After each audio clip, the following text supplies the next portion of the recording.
Literally covering the deficit in the culture.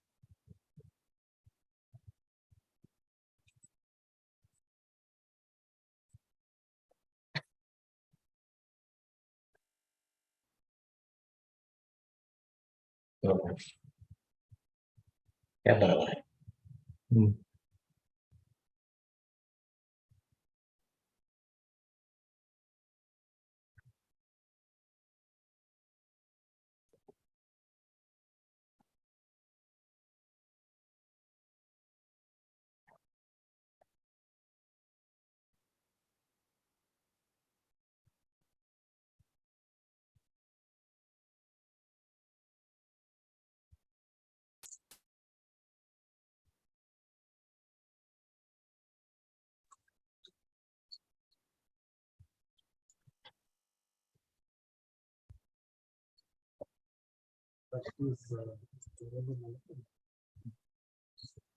Yes, sir, it is visible, sir. It is visible, sir, not at all issue. So first madam will present, sir, later you can present. Yeah. Yes, sir. So you can, now you can unshare, sir, for time being.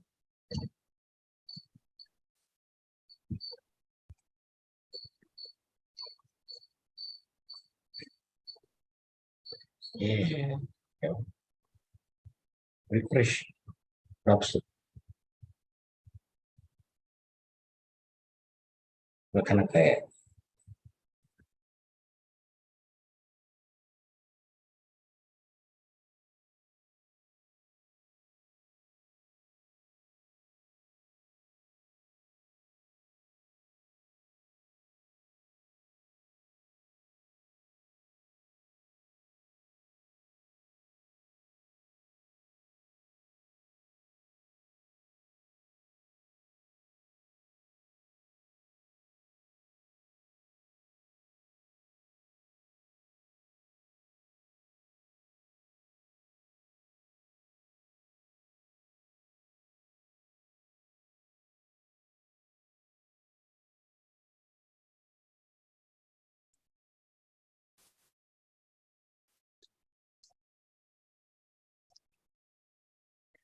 Good evening, everyone. Welcome to EIACP at IISc Center. So we are conducting live webinar series. So LiFE is a unique initiative of Prime Minister Narendra Modi ji. It is an India-led global mass movement to protect and preserve the environment. LiFE was introduced by Prime Minister Narendra Modi ji at COP26 in Glasgow on November 21st, November 2021, 1st November. And it's a mass movement of mindful and deliberate utilization and instead of mindless and destructive consumption to protect and preserve the environment. It aims to nudge the individuals and communities to practice the lifestyle that is synchronous with the nature and does not harm it. So those who practice such a lifestyle are recognized as pro-planet people. So in this regard, EIACP at IISc is conducting a series of webinar under the theme of life. So today we are conducting one among the live webinar series. So live webinar series, it is mainly aims to understand the various good practices which can reduce the consumption level and also reduce the utilization as well as destructive behavior of the people. So India is the first country to include life in its national determinate contribution to propagate healthy as well as sustainable way of living based on its tradition and the values of the conservation and moderation, including through the mass movement like LiFE, which is very key to combating the climate change issues. So under this, we have the Mission LiFE, which Mission LiFE is a kind of platform to translate and vision the life of the life into a measurable impact. So it is designed to, with the objective to mobilize at least 1 billion Indians and other global citizens to make individual and collective action for protecting and conserving the environment for the period of 2020 to 2028. In this vision, India has targeting to have at least 80% of the villages and urban areas and local bodies to become environmental friendly by 2028. So in this regard, NV Center at IISc also conducting series of webinar. So I welcome one and all for the live webinar series. So I request Dr. TV Ramchandra sir to share a few words about the live webinar. Well, good evening to everyone. We have initiated the webinar series jointly with the Soaring Sparrows Foundation. Our idea is to have the deliberation so that every one of us understand how the conservation initiative, we can be a partner in that. So whether it's energy conservation or the water conservation. So we are planning to have the experts on the board. This program, we are going to have it over the next 2.5 months. Today's lecture would be by Dr. Anandi Subramanian and Johnny Biosphere. They'll be kickstarting the program with the concepts of the lifestyle for environment. Then the next week we will be the 10 days from now, we'll have the program on the water conservation. Then the third week we will have on the energy conservation. That's how we have planned. Our agenda is to enhance the environmental literacy. As you all know, the general literacy in any region is quite high in India, whereas the environmental literacy is very poor. For example, in Bangalore, environmental literacy is only 3.5%. That's why there is a need to bring awareness among all the sections of the society. In that direction, we have taken up the webinar series, which is jointly organized by NV Center at IISc, as well as the Soaring Sparrows Foundation. Then parallelly, we have the initiatives at various schools and colleges in Karnataka and other parts of the India. We hope to reach the major sections of the society as the time progresses. With this, I request the Dr. Bharat to introduce the first speaker, Dr. Anandi Subramanian. Dr. Anandi Subramanian is currently established Soaring Sparrows Foundation to create awareness and environmental consciousness among citizens of India. She obtained master's degree in economics from Stella Maris College, Chennai, and a MSc degree in social policy and planning in developing countries from London School of Economics, London, and a doctorate in the field of demographic economics from the SNDT Women's University, Mumbai.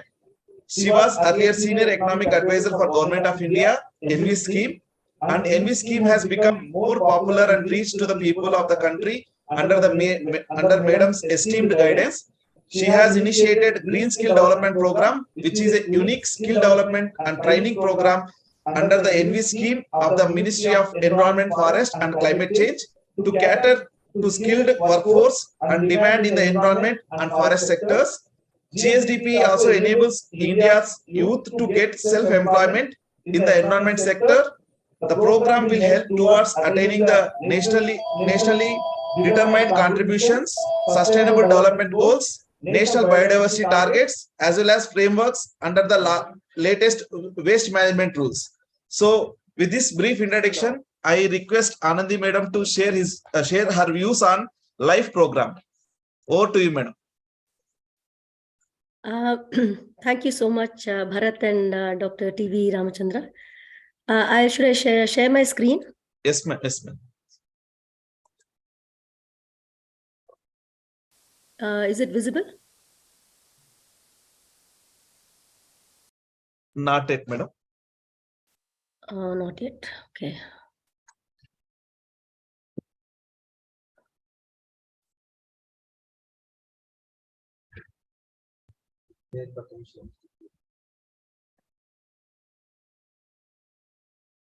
Now it is visible, madam. Okay. You can make it presentation mode. Yeah. Yeah. So,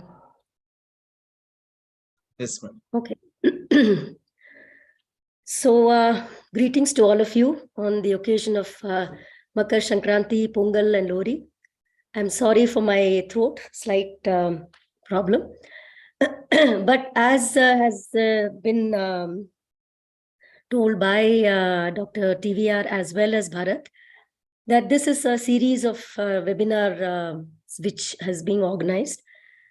And the main aim is that we increase awareness among people with related to what are the problems in environment, as well as what they need to do to change their lifestyle and kind of make it conducive to the environment.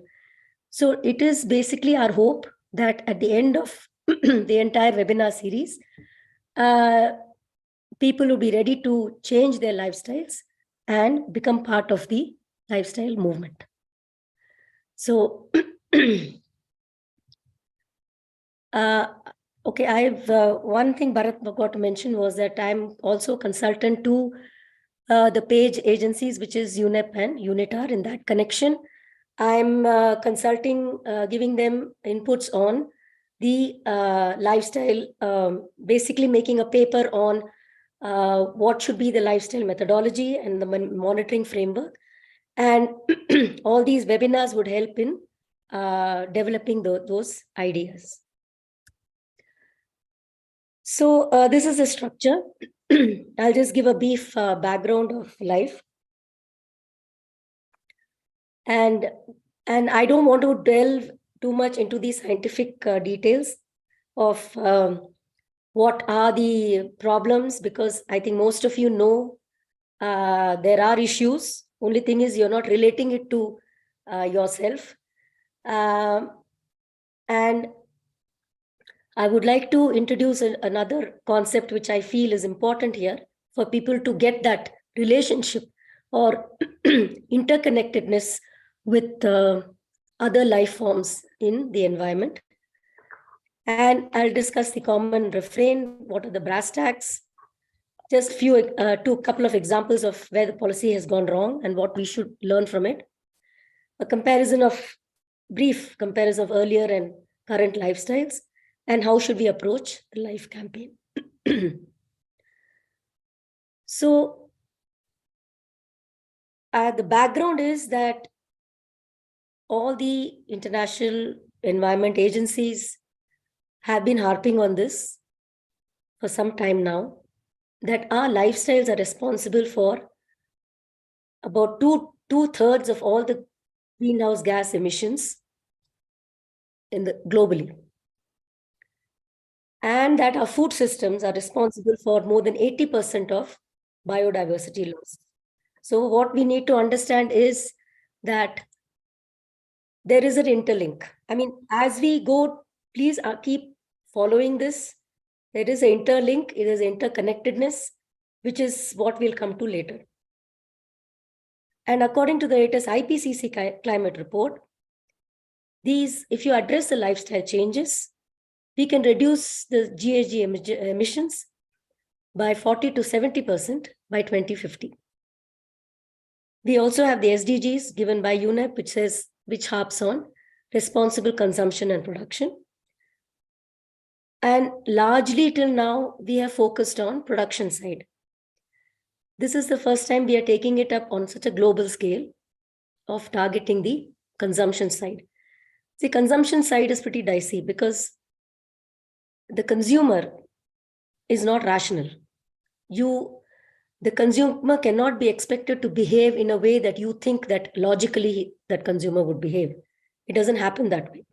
So it's very difficult to understand what are the motivations, what are the drivers that lead a consumer to choose a particular product or choose a particular lifestyle.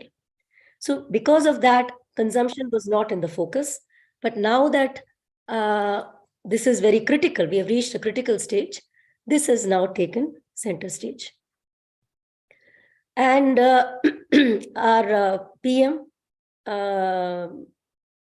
indicated this and actually floated this idea during the COP26 in Glasgow and introduced the concept of lifestyle for environment there. And it was launched on June 5th, 2022 on the World Economic Day, the World Environment Day, sorry. So what is the vision of this LiFE? It is that we should live a lifestyle which is in tune with the planet. So which was in sync. This is the interconnectedness, that we realize that we have to live in sync with the planet. And those who live such a lifestyle will be called pro-planet people.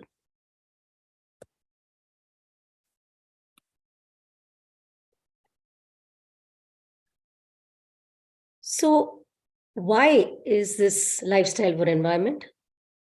The background you saw, but why do we need such a movement? Now, the thing is, if you take the major gases, GHG gases, which are present in the atmosphere, it is largely carbon dioxide, methane, nitrous oxide, of which carbon dioxide is the major worrying factor. So all these three gases are good till they are in balance, because they help us to live in a comfortable atmosphere. And that's how we are able to live on Earth. But once the GHG gases increase, especially CO2, that leads to global warming, which we have been seeing. We have been reading these events and seeing them also, experiencing them also.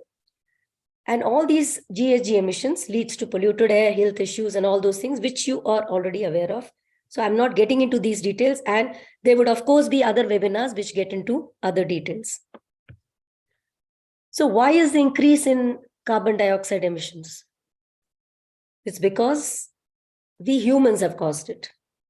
And this has been repeatedly told by many seminars in many scientific journals, that it is the anthropogenic causes which has led to this. But I don't think it has reached the common person yet, because we should understand that how has this led to this? It's by the way we grow our food, the way we cook our food, the way we use and waste energy. It's not only just using, we waste energy. And how efficiently we use water and how we waste water. How do we travel? How do we build our homes? How do we buy products, consumer products? What clothes we wear even? And how we dispose our waste. So basically it is how we live. So our entire lifestyle, from what we consume to what we, of different products to what we produce as waste, the entire cycle, how we live, is the problem here. So the result is we have energy intensive, plastic intensive, waste, as well as waste mountains, those landfills which you see everywhere, which are a clear health hazard. Impacts, I think most of us know, but I'm just relating only the India facet through this, because when we read in journals or in publications, in reports, that polar ice caps are melting, glaciers are melting, we normally tend to think it's happening somewhere else. It's not related to us. That distance makes us feel that it's not related to us, we don't have to worry. But that's not the case. We are one planet and everything is interconnected. Whatever happens anywhere has repercussions in other places. So this, I'm just talking of India now. The impact in India is that UNCCD has reported that nearly 2/3 of the country will suffer drought, has suffered drought between just 2 years, 2020 to 2022, which is really a very big area that we are talking of, 2/3 of the country. This, of course, has economic impact. It will cost all these kind of heat waves and drought, and all will also cause jobs. So we'll probably lose some 34 million jobs by 2030. And then you have the IPCC report, which says this kind of extreme weather conditions is going to be there. There'll be an exponential surge and in this Indian subcontinent. So we can expect more of these extreme rainfall, extreme heat happening. And right now we can see it happening also.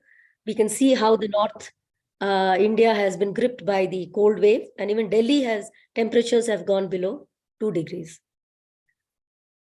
So ultimately what CEEW, which is the Council for Energy, Environment and Water, says is that 5 out of 20 Indians are highly vulnerable to all 3 extreme weather events, which is cyclone, flood and drought. So this is number, which is 5 out of 20, means actually 1 out of 4. So 1 out of every 4 Indians, that means 1 probably in every family, because if you consider a family of 4 even, definitely 1 out of 4 will be very vulnerable to this, will be affected by this. And that's not a very comfortable situation. In addition to this, because of all this happening, our biodiversity loss is also increasing. So within 50 years, we've lost more than 69% of our monitored wildlife populations. This is something that we need to keep in mind. This is why I've come to this slide, where I want to understand what is the interconnectedness. We always think that, we think that it is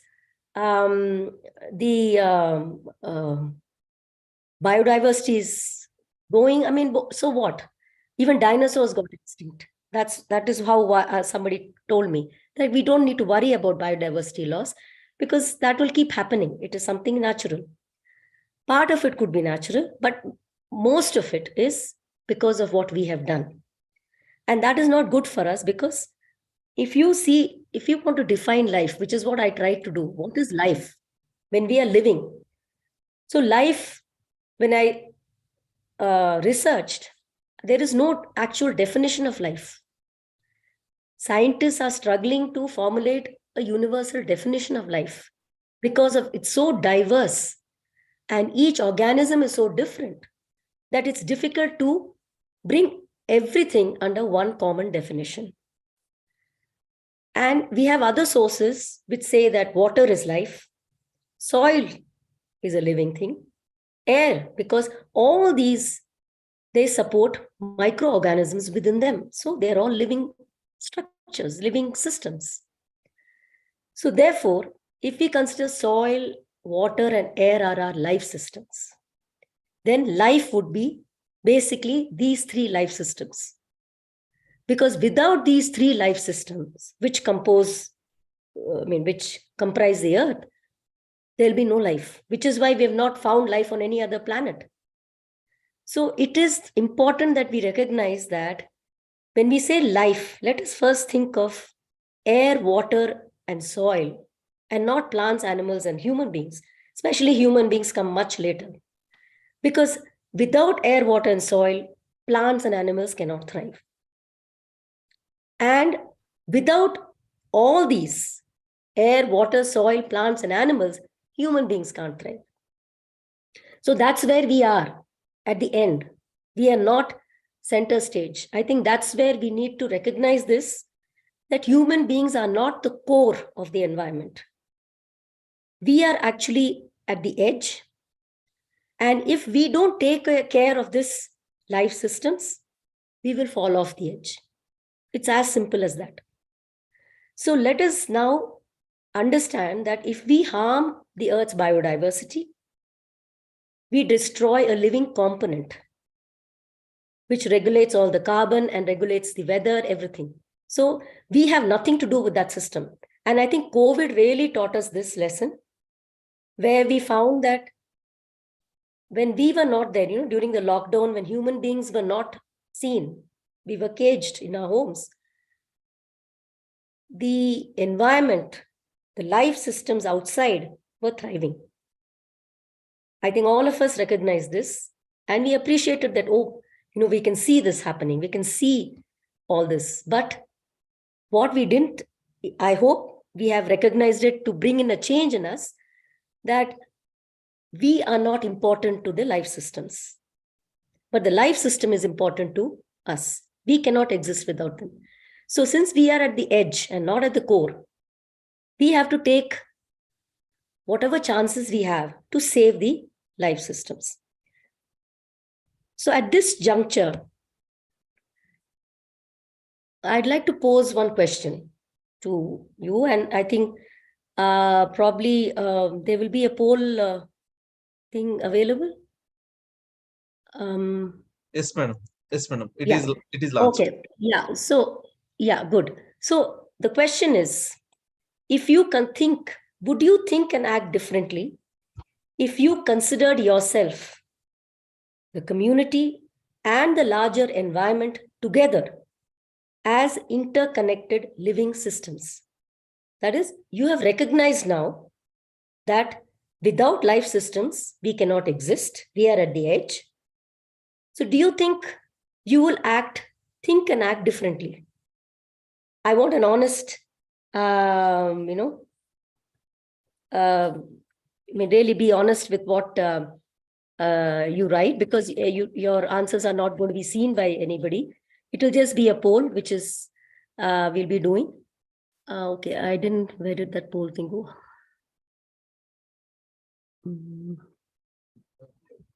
No, click on polls, madam, it will be appear. Okay. Oh God, what is this? Just 1 second.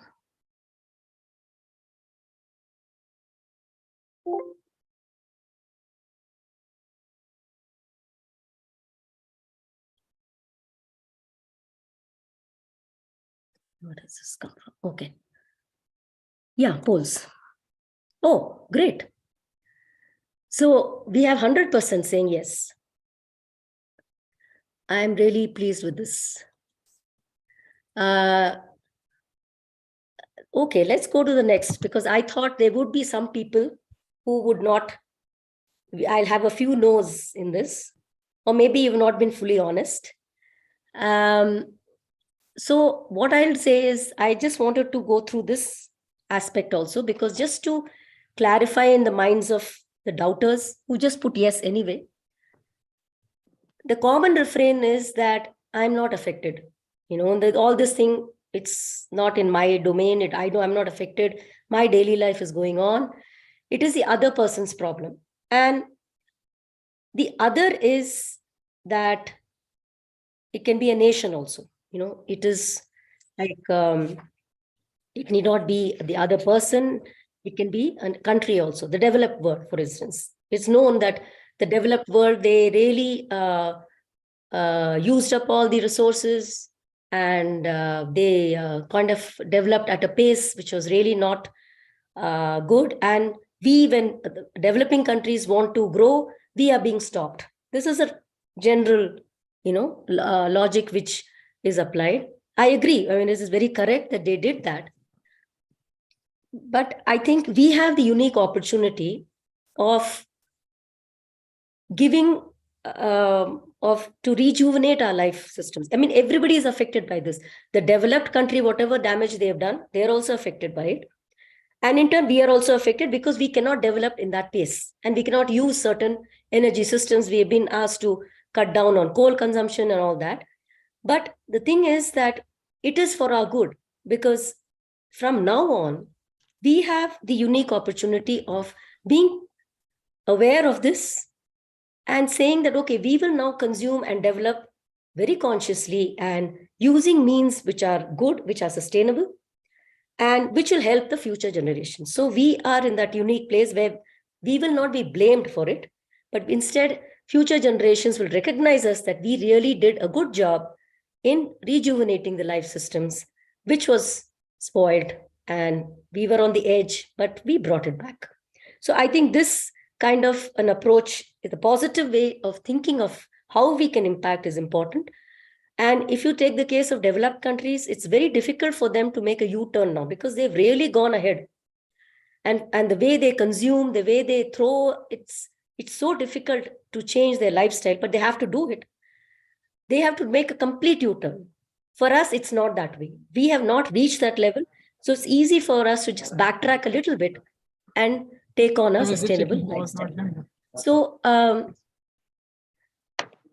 so the other argument is that our carbon footprint is only so much, we can continue as it is, and the developed countries need to cut back and not us, which, as I just said, we need to work collectively, and this is up to us to resolve this. We need to do it also. Another refrain is that, what difference can I make as an individual? If I change my lifestyle, if I switch off the electricity at my home, or I am consciously traveling by cycle, or I use public transport, or I use water efficiently, whatever difference is going to make. This is where many people are wrong, because whatever action one person takes, cumulatively, it adds up to the whole, So the impact which you will have will be huge. So whatever you're going to do, it's very important to recognize that you are an important cog in the wheel, whatever, and the important person to handle this. And if you do this, then you can really help future generations in your own way. So each person doing their bit, you can really make a difference. Another reference, I'm used to this lifestyle, I'll not make changes. These people need a little more nudging. But when we go through, I'm hopeful that when we go through all these webinars and all, they will have a change of mind. Okay. So this concept, I just wanted to people to understand this. Lifestyle change, it's not, you can't slot it into any subject matter, or it cuts across so many subjects and thoughts and ideas that it covers sociology, economics, philosophy, psychology, everything. So it cuts across so many domains and sectors. So we need to understand that this is a complicated subject, but we can make it very simple. What do we need to do? Just have an open mind. So you may have certain, like I mentioned in the previous slide, that saying that I am used to this lifestyle. That is you're in your mind, that you have decided that this is what I'm not going to change.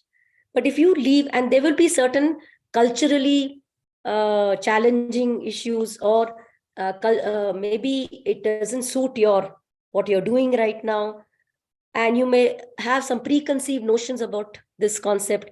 So I think here we need to approach this with a very open mind, leave all the dogmas and notions aside, because what is important to understand is that changing lifestyle does not mean you're going to drastically reduce your consumption or you're going to give up your aspirations. It's not that at all. We are going to continue growing, continue to follow our aspirations, but in a different way. The way we adopt things, the way we go on carrying about our lives, that will change a bit. That's all. Nothing else is going to change. So we have to become conscious consumers. Now, whether it is, all the stakeholders.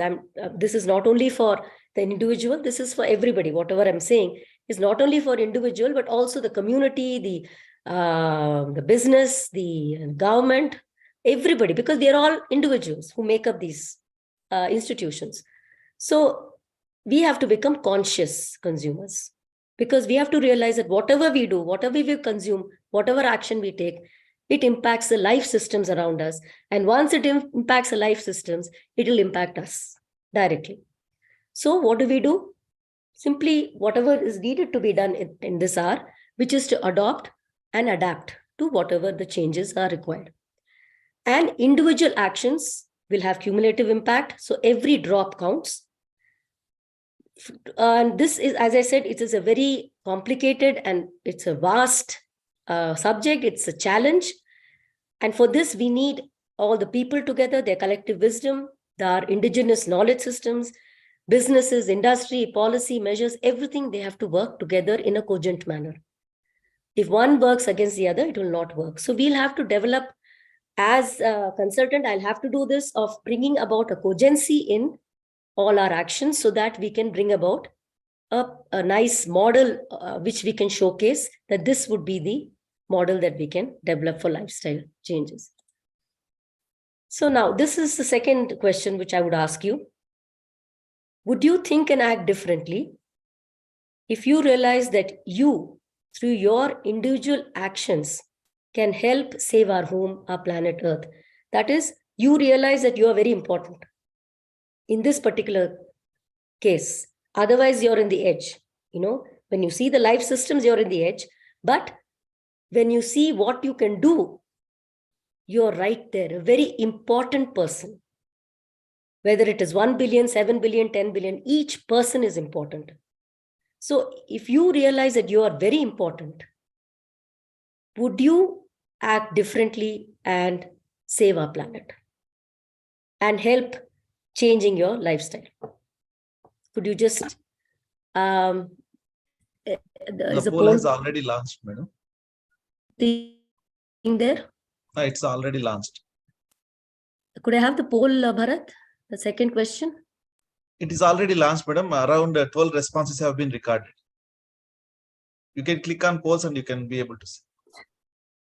Okay, the first question, only 26% participated. I hope more people will participate. Now it is 57, 60.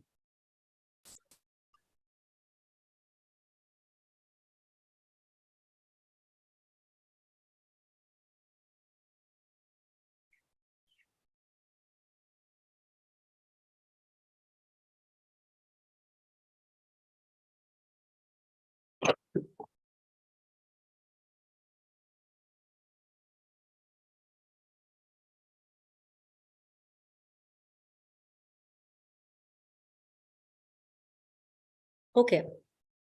Is that done? Yes, madam. So we Around have one person who thinks that they're not going to do. And these are the outliers we have to address. Right? There's no problem. And I think there are only 26 participants, is it? 30 participants. Out of that, 26 has responded. Let's try convincing them. Okay. So let's compare the current lifestyle and the earlier lifestyles. Please note, I'm not using the word modern and traditional, because invariably what happens is, again, we use our judgments, our preconceived notions of what is modern, and we think modern is better. And when we say traditional, it's considered old and old-fashioned. So I'm not using those terms, because those who were in the earlier generations, they did using the tools or whatever was available at that time. You know, we had the agricultural revolution and industrial revolution, which to a large extent removed our drudgery and eased our workloads.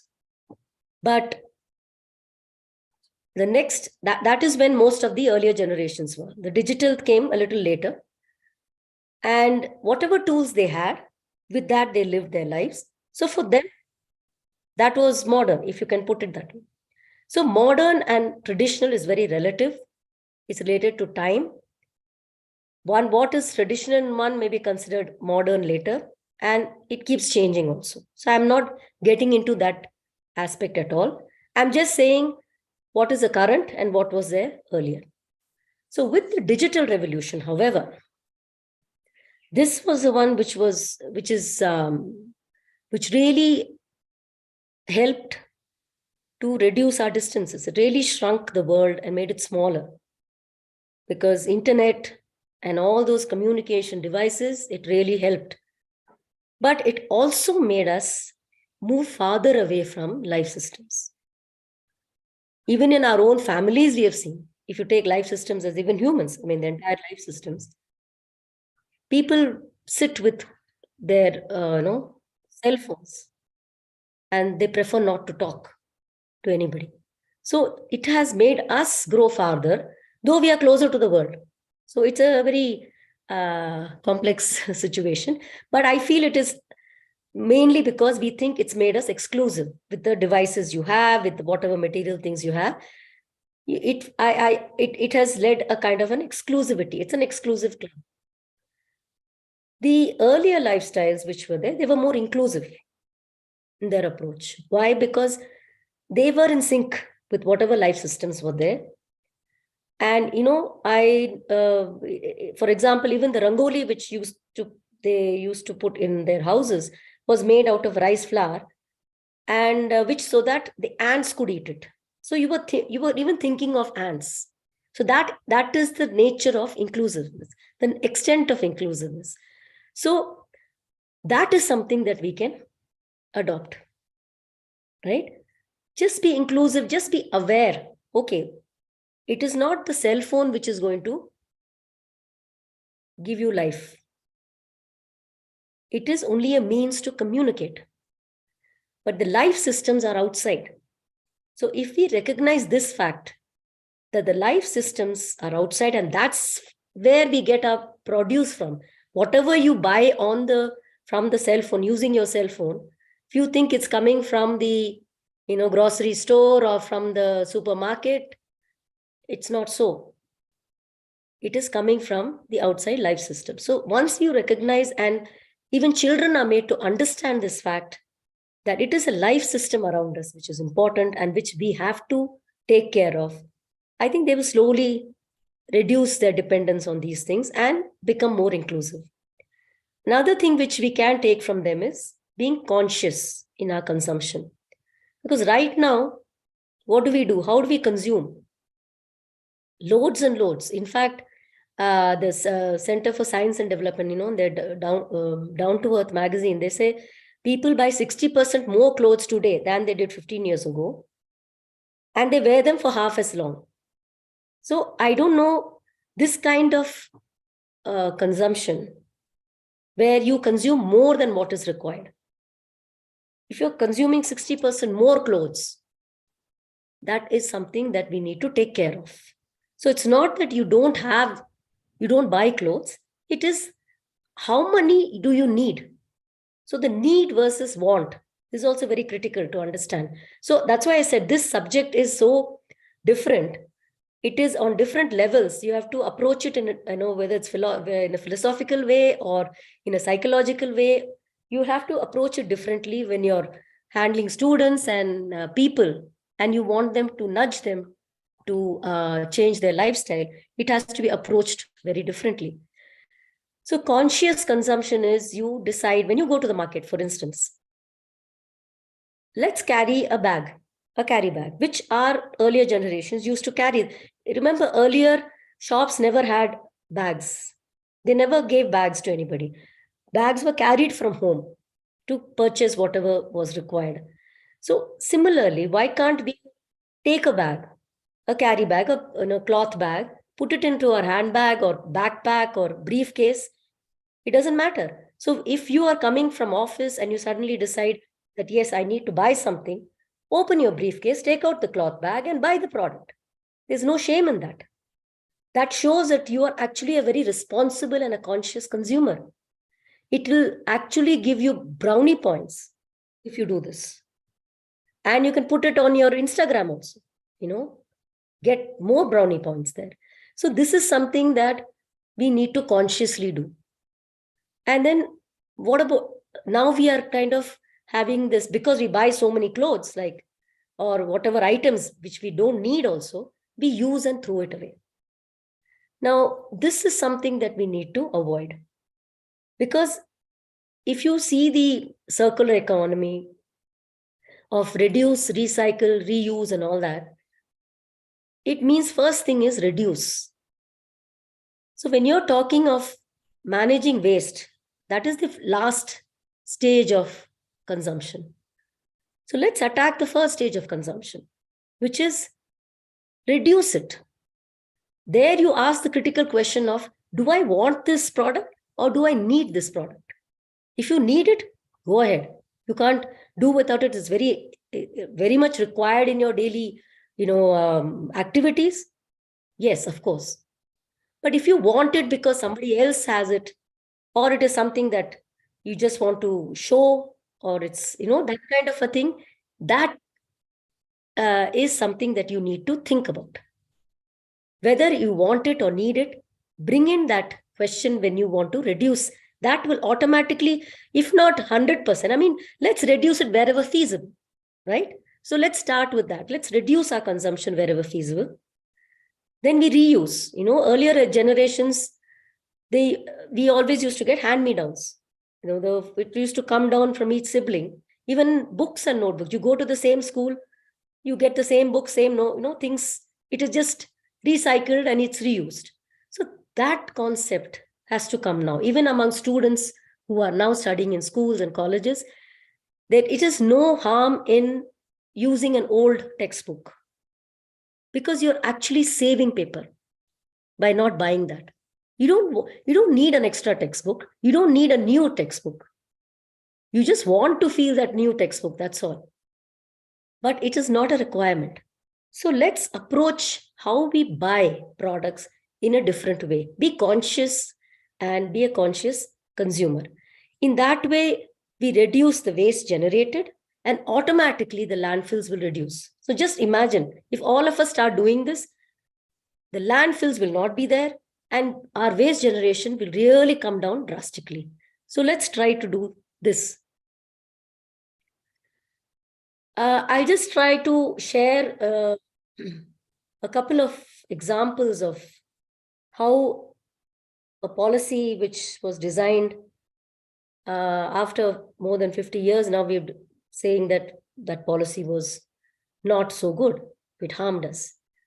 One is about the millets. If earlier generations always used to, that was a staple diet, to have millets in their consumption pattern. It was largely millet based. Then after the agricultural revolution, which was in the 60s, the green revolution rather, not agriculture, the green revolution which we adopted, where we had these HYV seeds, high yielding variety seeds, mechanization, and all these nitrogenous fertilizers were introduced. That led to a change in our diet because the focus was on wheat and rice and not other crops. So slowly what happened was millets was reduced to becoming a fodder crop. Imagine, from being a staple diet, it became a fodder crop because the focus was on rice and wheat, and even our public distribution system focuses on rice and wheat. It is not focusing on millets. So, but now we are seeing an upturn because there are companies which are coming up with healthy options of millets and all that. In that way, it's slowly coming into the system, but it still has a long way to go because there are very few people or a few minority who use it, mainly because it's also not affordable. It's so sad that earlier millets were available as a staple diet, and now it is as an expensive item. It's come back into the market, and it cannot be accessed by the majority of the population. So that is the tragedy here. Similarly, organic farming. Earlier, we used to have only organic farming. It was a natural way of farming. There was no mechanization. And we had the bullock carts and all those things. Then we had mechanization, again, green revolution, all this happened. And it has now also led to soil degradation. So again, we have pockets of organic farming happening, small pockets.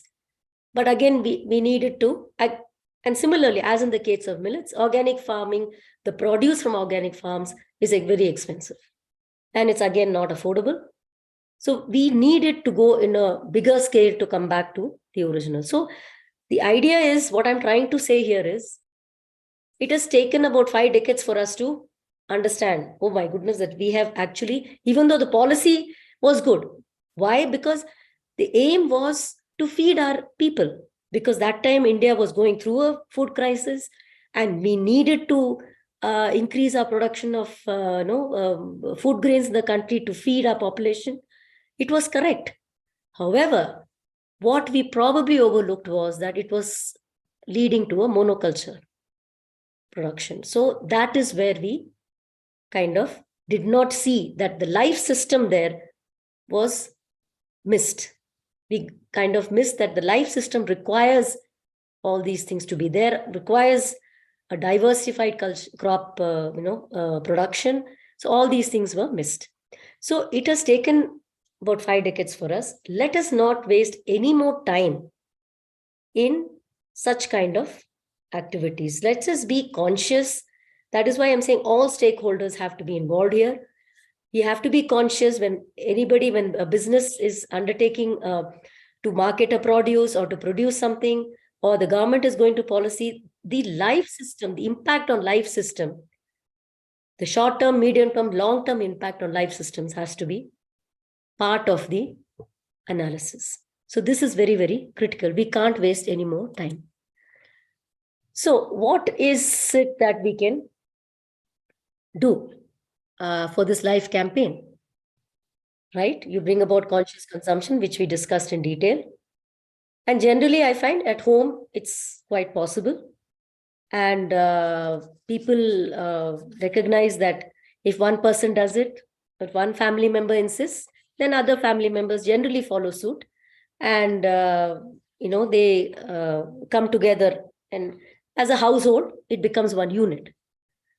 But this attitude of why should I make the changes becomes more apparent when you go into public spaces, into schools, in offices, because we don't want to be seen as an odd person, like only you are taking care of the waste here, or you are taking care of switching off the lights, because once one person takes responsibility, invariably others don't.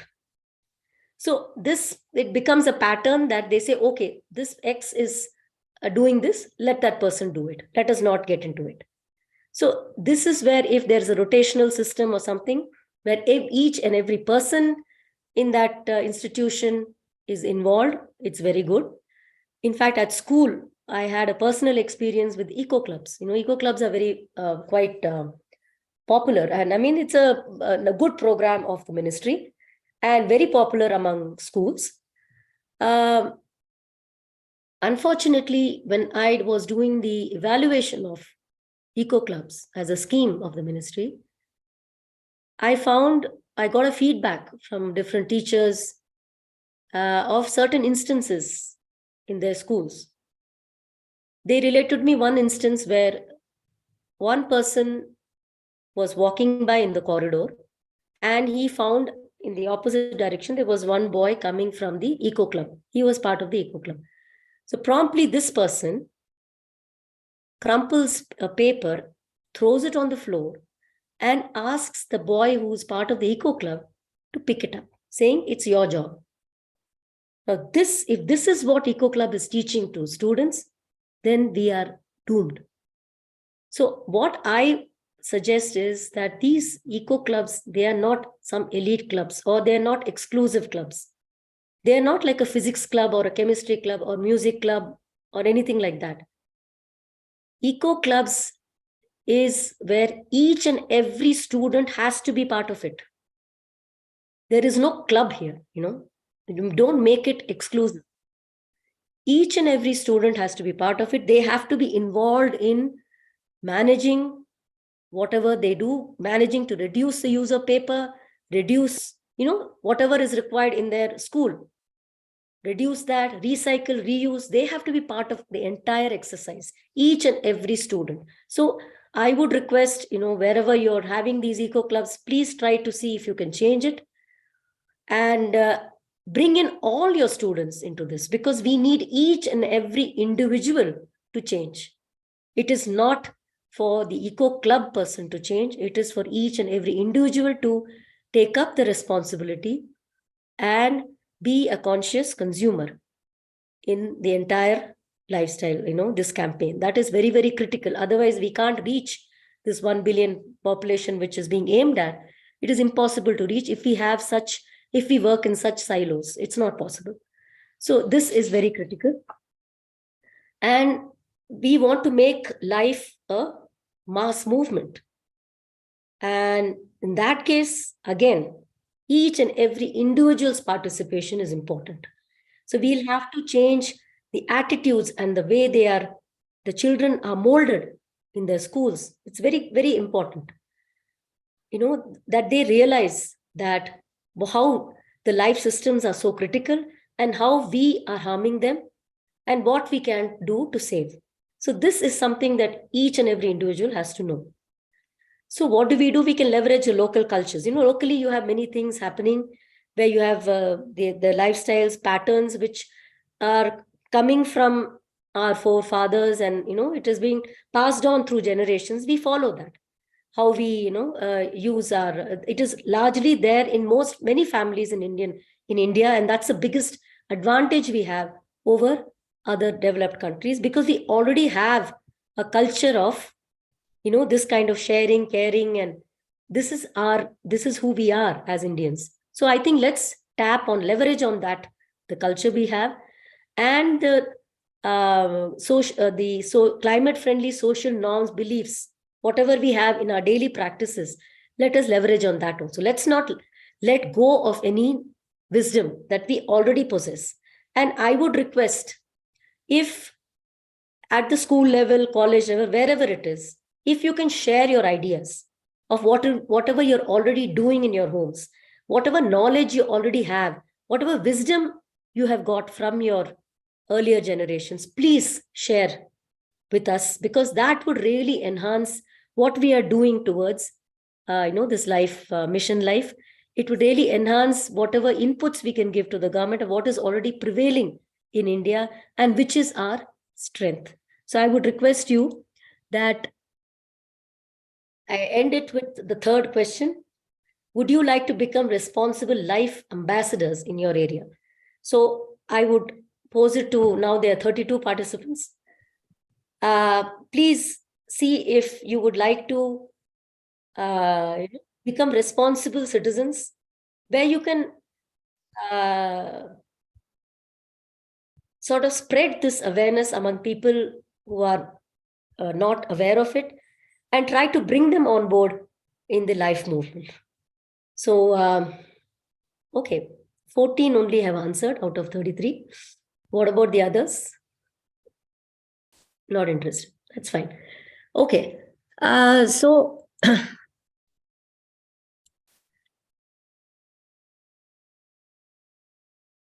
we have in the chat box, I think you will be, there's a Google form which has been shared with the link. So I would request you, if you could just share that link and fill that form and submit that form, so that we can understand how this is a way of your helping us towards mission life. And thanks a lot for being listening to me patiently. So these are my email IDs and the foundation website. So stay in touch. Thank you so much. Thank you, madam. Thank you for sharing your valuable insights on life for environment.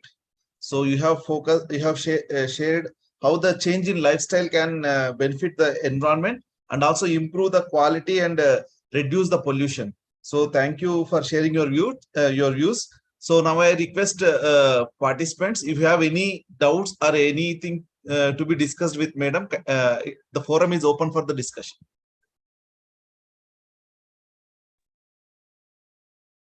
You can unmute yourself and you can ask the question. Hello, ma'am. Hello. Yes, Sparrows, you are audible. Yeah. Actually, my question is, ma'am, as you showed in the presentation that with the time period, we were shifted from organic farming towards very high valued farming, and then we are again now shifted towards, so like yeah, it's costly, but as the population is increasing, so those what we did is like, because population is increasing, we need to fulfill that demand. So how can we find a kind of alternative way which is eco-friendly and can have that kind of which can fulfill this big value of people which are increasing day by day? Yeah, see, it's as I said, it's very complex. There's no one answer to whatever you're asking, and it takes place over a long period of time. So even now, if we ask people to shift, if we shift everybody to organic farming, we cannot get the produce. That's not going to happen. So it takes time. So people have started it, they have recognized it, and which is why it's very expensive now, because very, very small pockets are doing it.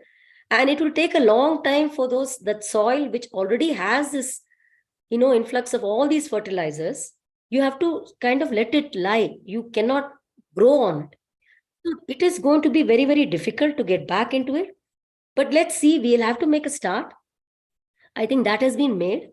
And the awareness, and we'll have to come up, I think the other scientists can help us out in this, as to how sooner rather than later we can do this. Because there are a lot of people who are working on this. to make this their, in fact, recently there was a soil movement also, Save Soil movement also, which happened, where to bring awareness to people that we need to save our soil. And how do we do it? By, by using sustainable farming methods. So this is catching on in the world. And many countries, even government policies are changing towards that. So it requires a lot of, all stakeholders to be there. You can't, because right now, as I said, organic farming is happening only in pockets because there are individuals who are doing it. But if you have a government policy which supports organic farming fully, even now it supports, but it's not enough. So, and you will, even then it will take few years, many years, in fact, to completely shift to organic farming. That's not going to be that easy. It's a long haul. Yeah, it's a long haul because we've done so much of damage. It's a long haul to bring it back. It takes longer time to bring it back. So that is what people recognize. And therefore, from now onwards, if we are conscious, then we can at least ensure that our future generations is not affected and try to make it better. Thank you, ma'am. Thank you. Thanks. Myself, Muriasa Pandian. I am from Osur. Okay, the excellent session. So this awareness is required for each and every individual, but not only awareness, they should act on this. Adapt and change. That is important. That is important. You whatever you have shown now, the government policy on agriculture 50 years back and now. Okay, this example is good, but government policy decides on major things. Correct? No, because we are talking about the plastic ban for certain items last few years, but still it is coming out. We are not able to ban because your policies are not clear. But there is a major challenge now. Okay, thank you. Excellent session. But I have to become an ambassador, what I should do? Please share the details. Yes, you please fill the form, Google form, give us your email, and we'll get in touch with you. And we'll sort of tell you what to do. Yeah. Okay. Thank you. Yeah. Thank you. Madam, there is a question from Almitra Patel. Yes. Actually, they are talking by themselves. I'm not doing anything. Yes, Miss. Yes, ma'am, tell me. Almitra Patel, ma'am. Yes. The solid waste management rules in section 7 require the Department of Fertilizers to promote the use of compost, city compost in agriculture. Section 8 of the SWM rules 2016 requires the Department of Agriculture to promote this. What I have written to the government, and which would save our ballooning fertilizer subsidy, is if farmers are persuaded to use 50% of the chemical fertilizer they are using now in the exact same timing and nature as now. Yeah. And use the 50% savings at no extra cost to buy that much value of city compost. It has been shown in paddy, for example, that there is a great drought-proofing quality arising from that. Also 4 to 5 waterings instead of 6 to 7 per crop. The crops are greener, more lush, and everything. And the soil microbes are restored. So instead of talking chemical versus organic, I recommend a middle path. Reduce the chemical fertilizer by 50%, replace that value with organic manure, city compost or other, and the fertilizer requirement, because at least the import part of it will come down and our ballooning subsidy will come down. So I urge all of the participants to endorse this. I will send Dr. TV Ramchandra a note on this for circulation. Thank you. Yeah, sure. Thank you. Thank you. Madam, Devan Mehta has a question, it seems. Devan Mehta, you can unmute and speak. Thank you very much for this informative session, ma'am. Am I audible to you? Yes, you're audible. Yeah. Ma'am, as a program officer, I am from Gujarat Ecology Commission, EIACP PC Hub, and I'm working as a program officer. And in my 1 year's tenure, I have seen that one communication gap is there between multiple departments. Right. Regarding archiving data or implementary some measures, if you want to take, then the delay is being done just because of some communication gap, and nobody is responsible for that because it's not willingly done, it's unintentionally happening. So please make some comments on that, that how we can improve that to successfully bring out this implementation of LiFE, mission LiFE. Yeah, see, this is in government systems, there is a certain communication which happens in a certain way, and each government has their own way of communicating. So it's not something which is standardized across state governments, or even in the central government, one ministry to another, it varies. So you are right that there is need for sensitizing government officers or people working in the government, that if there is some communication, it has to be shared.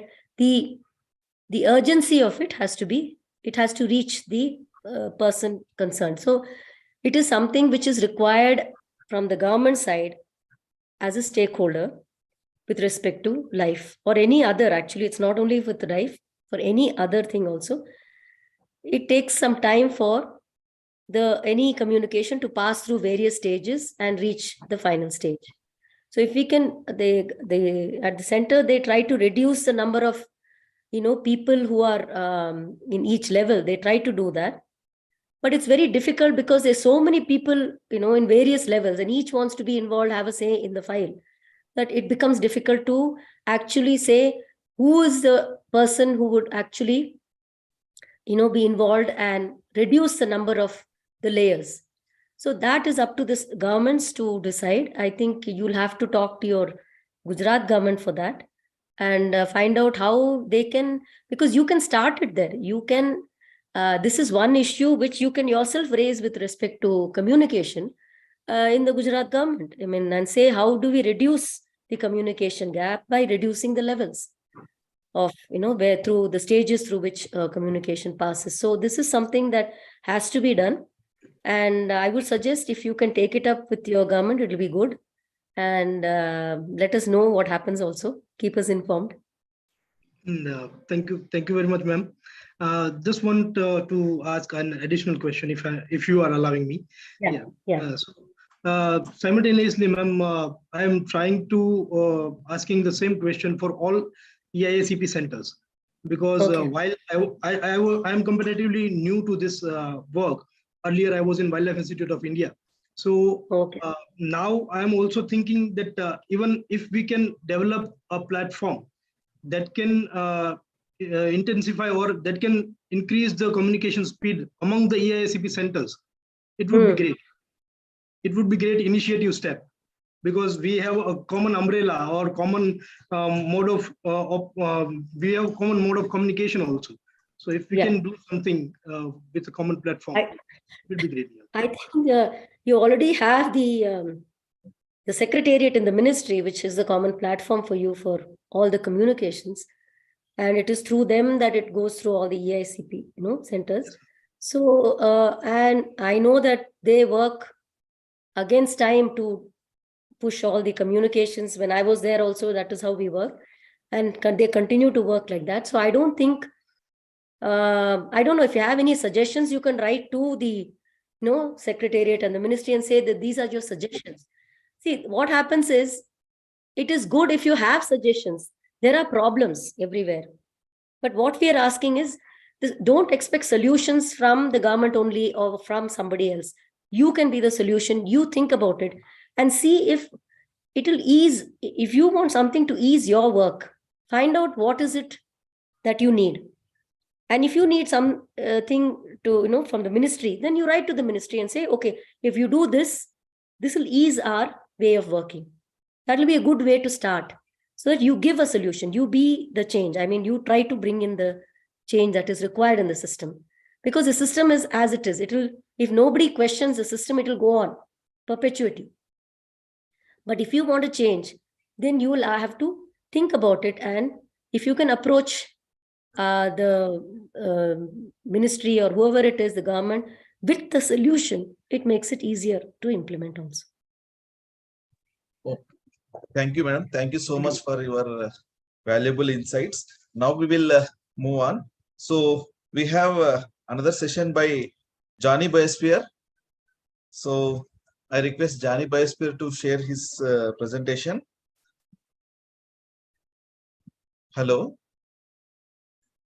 Yeah. Yeah. So Johnny Biosphere is currently heading KK English Medium High School, Vartur, Bangalore. He has been taken so many initiatives for sustainable living with the help of students. He has involved students in planting, awareness creation, Swachh Bharat, plastic reduction, recycling through Sahyadri Eco Club. He is actively traveling to other schools and spreading the awareness among children. He has created a lake in the school to raise the awareness and make students understanding the role of lakes in the ecosystem. He is a recipient of Wipro Arthian Award 2010 and TN Koshi Award for Sustainability in the year 2010 as well as 2012. So with this brief introduction, I welcome Johnny Biosphere for this session on LiFE. So over to you, sir. Thank you very much. Thank you, Bharat. Good evening, everyone. Thank you for involving me in this program. Actually, we try to bring in change, and the topic itself is very interesting. Lifestyle for environment. I think better late than never. We have at least realized now with the vision of our Prime Minister that yes, we can bring a change. I would like to concentrate on change in curriculum, with respect to new education policy, and then the behavioral changes in school students. Now, the need for environment conservation. If you have seen my photograph earlier, I carry the globe on my back. So people have asked me, why do you carry the globe on your back? What does it mean? I have always told them that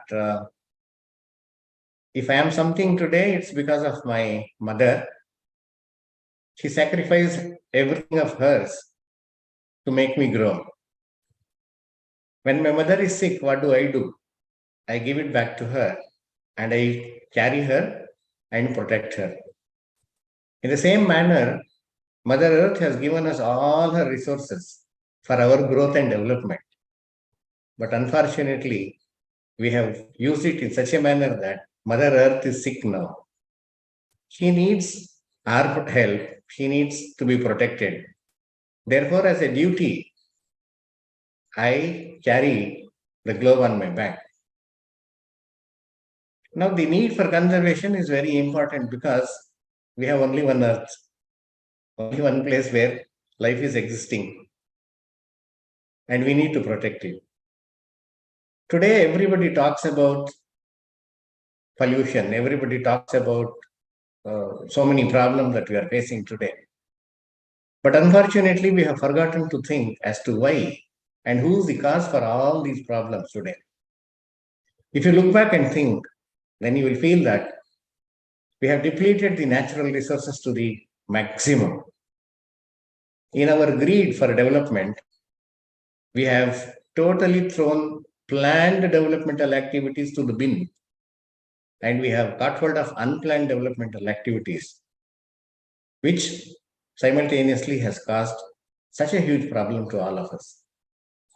So therefore, my objective is mitigation of the environment degradation entails changes in attitude. Here I would like to share a few things with you. Because I'm a teacher, I'm known for storytelling. How we behave when it comes to Dr. Anandi also was saying as the teacher who crumbled a paper and threw in the corridor, asking a Eco Club member to pick it up, so that it is not his duty, it is the duty of the child. Simultaneously, in her presentation, she was also talking about how people think that environment problem is not my problem, pollution is not my problem, it is somebody else's problem. To highlight this change in attitude, what is the present attitude that we have right now with us? I would like to tell you 3 small stories. The first story goes like this. A group of trekkers were trekking the Siberian desert. One of the members lost the way and he got caught in the snow. It was evening. He could not find his way. So therefore, he went in search of a shelter anywhere in the desert. To his luck, he saw a log cabin. He thanked Almighty, got into it. He was there sitting. As the night proceeded, the cold was so heavy that he could not tolerate it.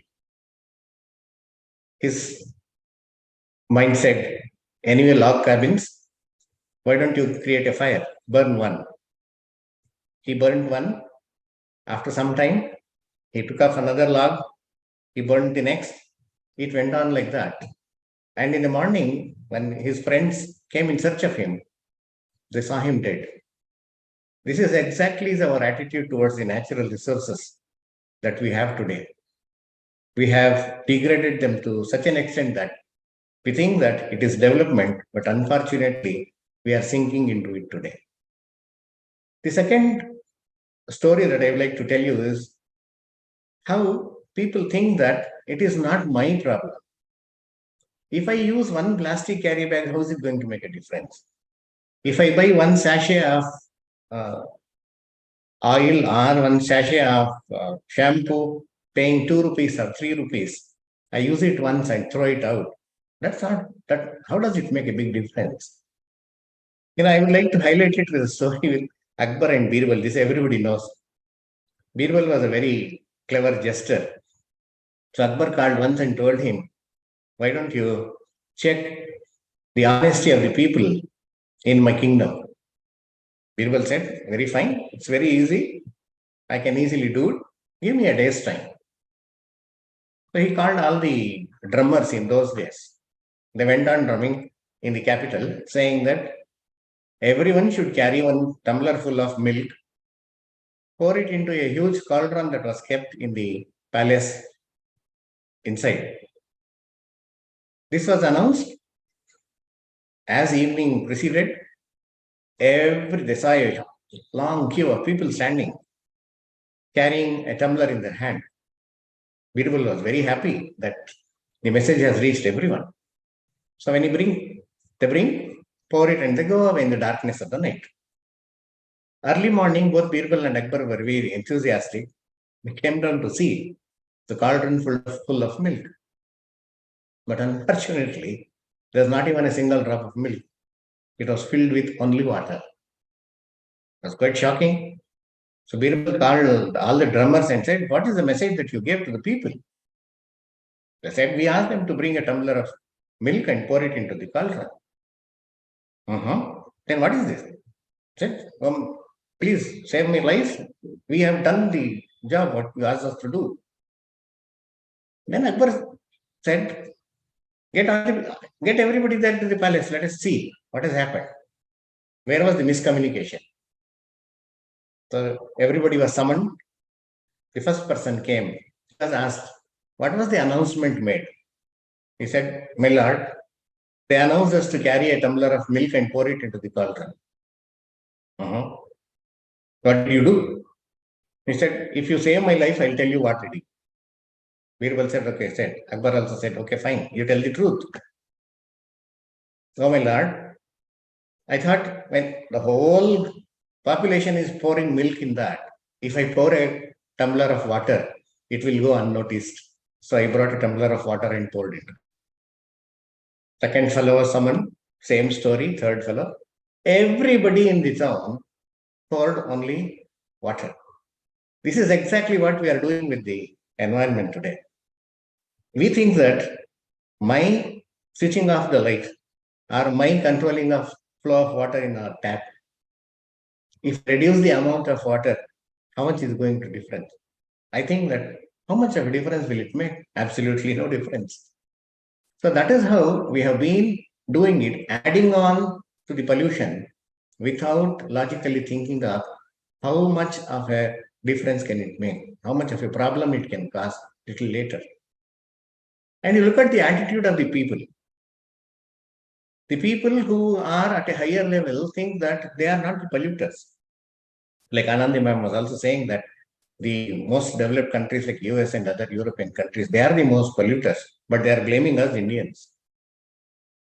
To highlight this, I'll give you one small example. There is a group of people traveling in a cruise. So in the middle of the ocean, the desalination plant gets non-functional. So there is scarcity of water. Everybody is talking about how to get water now. So the people living in the lower berths of the cruise conduct a meeting and talk to each other and say, the best thing is anyway, we are in the middle of an ocean. Let's drill a hole. Take out water how much ever we want. Use it. We need to survive. One amongst the group thinks that, no, these fellows are dangerous. What will happen? I'll just go inform the people in the top berths. So he goes to the people in the top berths and informs them that the people are going to drill a small hole in the hulk of the ship and draw water from there. The people in the top floors, if they think that, oh, what is our problem? We are already there on the top of the cruise. Let them do whatever they want at the lower berths. How is it going to make a difference to me? Now you know that. That statement is so foolish because this ship will sink with the people in the lower berths. The people in the upper berths also will sink. This is exactly what is happening to us today. We have totally forgotten that. Yes, it's we, and we need to make a difference, and we need to change our attitude. To change this attitude, it is very difficult. I tried my level best talking to the parents, talking to my own family members of conserving, non-use of plastic, minimal use of water. Nothing happened. They thought I was a fool. They started laughing at me. Over a period of time, I couldn't make a change, even for maybe probably about 3 or 4 months, I did it. Nothing happened. Then I understood that it's very difficult to mend the attitudes of the elderly. It's better I talk to my children in the school. So that is how we started creating awareness in the school children. And we have made the children responsible citizens. And I'll show you in the later slides, in my talk later, how we have changed, how we have adopted prudent management of natural resources for ensuring clean air, clean water, and clean environment. And we have made the children in my school, in the other schools, in the neighboring schools, more responsible than the elders. Now, I look at it from the point of view of having an action plan. I look at it from 2 points of view. One is at the school level. The other level, I'll talk to you about it a little later. The first thing is that if you look at the school level, you may ask me a question. Yeah, environment education is already there. Prescribed textbooks are there. What next? What is the alternative? What we have done is we have not modified the curriculum and the syllabus. The curriculum and the syllabus needs to be modified. And the textbooks, if you look at the textbooks today, environment education has become a paper pencil test. A few questions are asked, the children are supposed to answer those questions. Evaluation is based, environment literacy evaluation is based on a paper pencil test. That needs to be changed. And also, activity-based learning is not happening.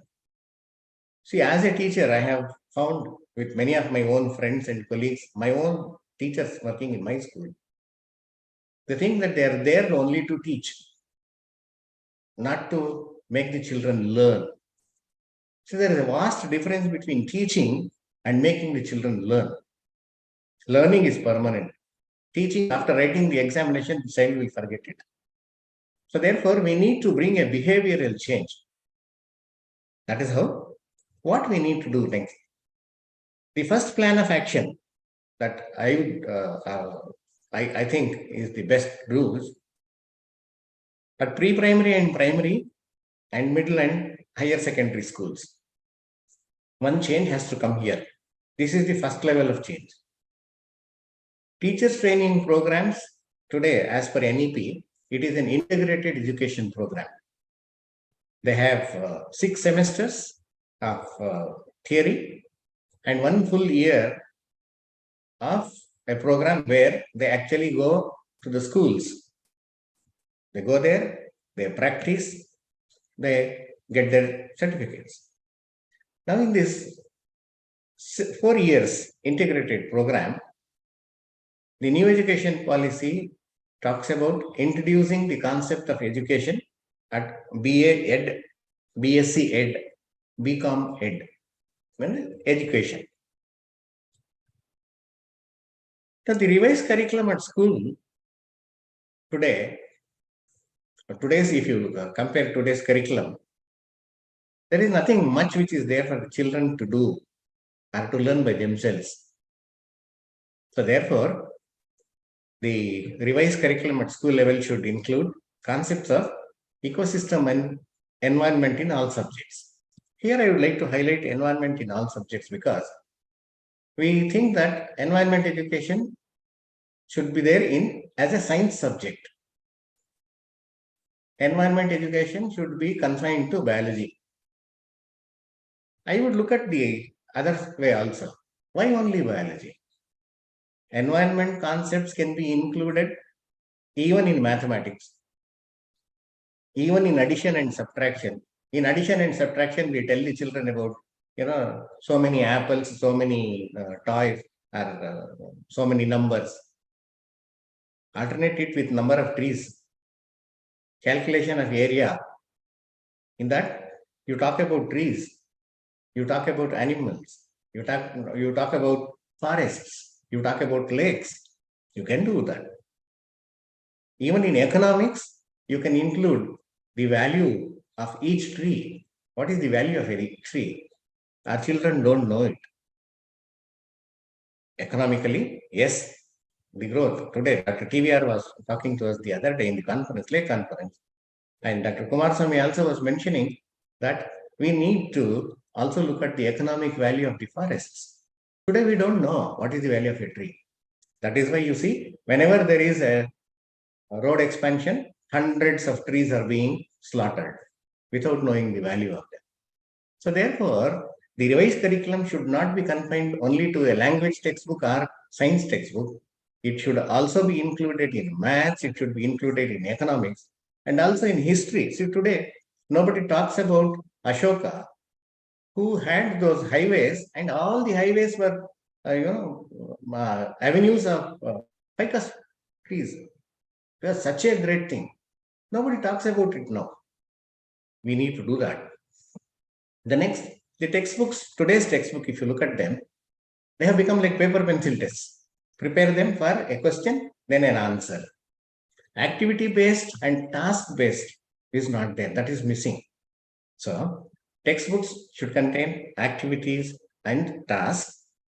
Then, as ma'am was saying, eco-clubs. See, we talk about eco-clubs. Eco-clubs, only the volunteers or a few children become the members of eco-clubs. No, I would put it on a larger way. Every child in the school should be a member of an eco-club. Every teacher should be a member of an eco-club. It is not only the science teacher who will handle the eco-club. Maths teacher should also be involved. History teacher, geography teacher, everybody has to be involved in that. Only then we can think of bringing some making a difference. And now seminars and webinars absolutely have vanished from our schools and colleges. I don't think, maybe at a higher level, the institutions at higher level might be having some seminars, But in schools, they have already gone out of the syllabus. Eco clubs can organize for seminars.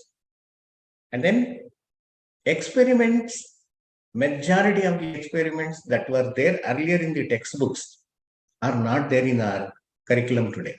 Textbooks don't have anything where children can have hands-on experience so that they learn. Learning by doing is permanent, but we have forgotten that.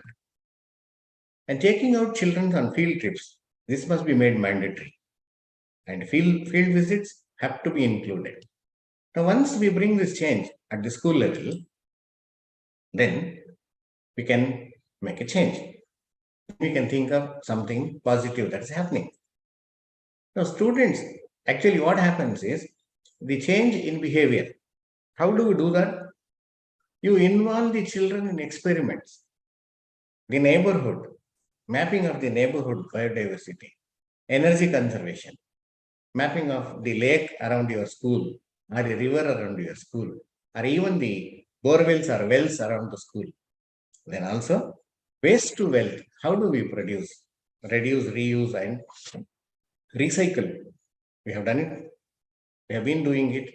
I'll show you some of those things that we have done in my next slide, probably. This is involvement. You involve the children, they do it so happily. We have been doing it for the past 15 years. I enjoy really being with the children in these activities when we take them out to do their work. Then, inter-school and intra-school competitions have already vanished. They are not at all there. So we need to recreate those inter-school and intra-school competitions so that we can evaluate the environment awareness in the children. Then the next is awards for institutions. See, there are many institutions who have adopted a lot of measures in conservation of energy, conservation of water, conservation of the whole environment. But we go unnoticed. BWSSB earlier used to conduct, and Pollution Control Board used to conduct Parisara Mitra Shale. It has vanished. Now it's not there at all. So we need to bring them back. And then awards for the teachers who take initiative in conservation of the environment, they need to be awarded. One pat on the back makes a lot of difference.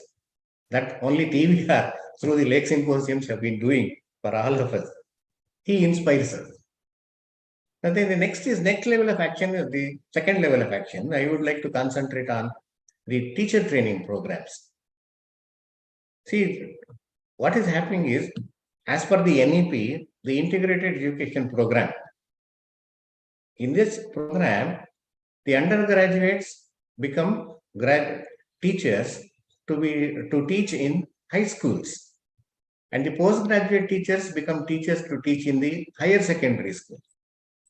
So in their education, in their training programs itself, in their curriculum, it is better we change the syllabus and in their textbooks include environment education. It is not there. One of my sisters-in-law, she works in a college. She was earlier working in an engineering college. She used to tell me. So I conducted a test for my students on environment education because in engineering degree it is included. I said, what experiment did you conduct? She laughed at the experiments. No, they are not small kids to do experiments. And I asked her, what did you do?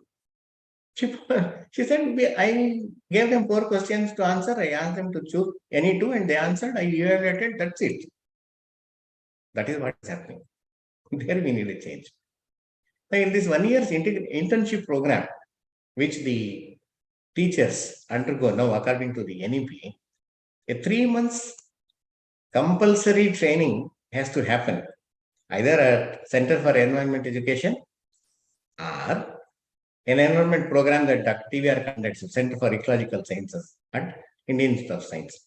These 3 months hands-on experience for the teachers, belonging to all the cadres, whether they are maths teacher, science teacher, social science teacher, or the biology teacher, whoever it is, every teacher should undergo these 3 months of training.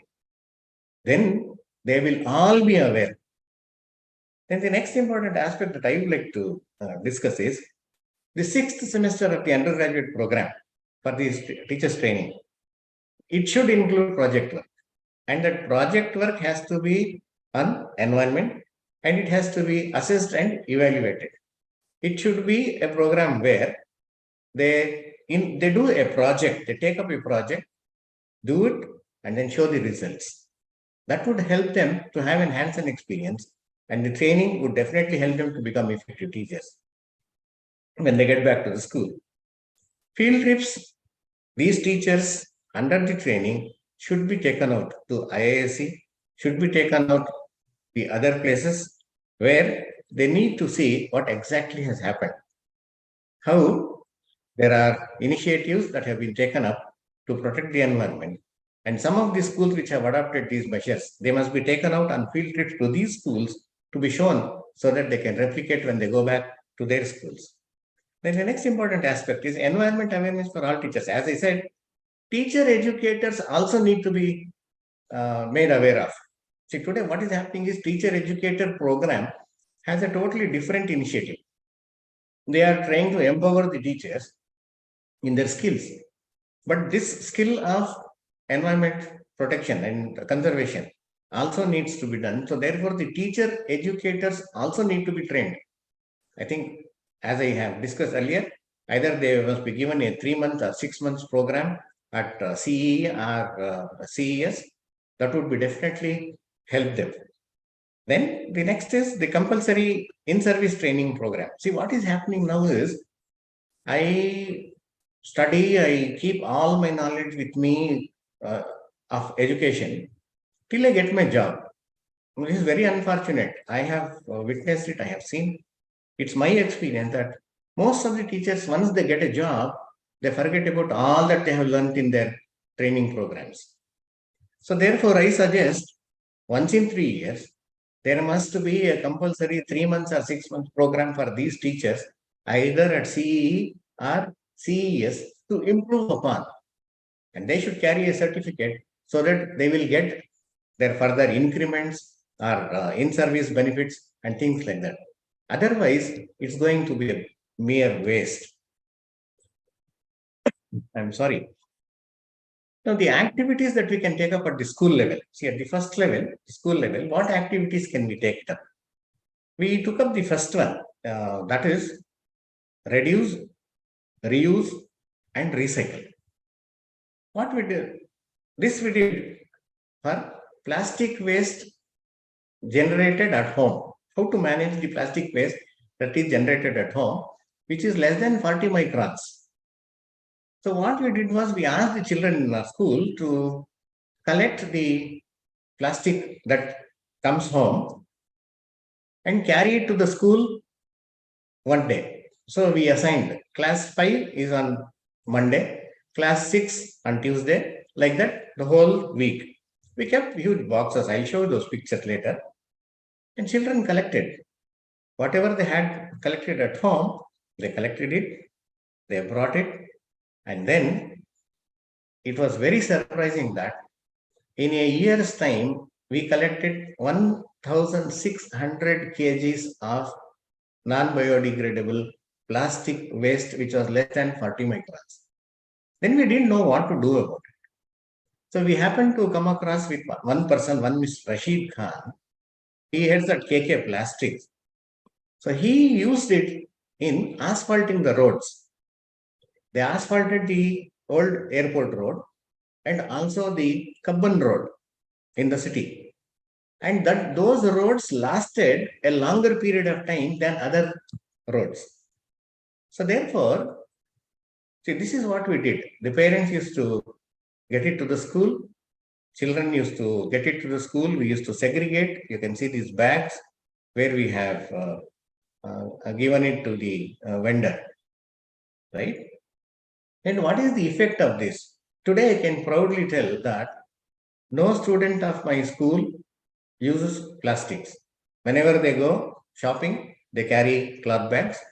And we have also trained them in stitching bags and pouches using old clothes, torn jeans pants, torn trousers, shirts, saris of their mothers, children bring it home here to the school, and we have taught them to carry those bags. All those bags they carry. And in a school, no child uses a plastic lunch box. All steel lunch boxes.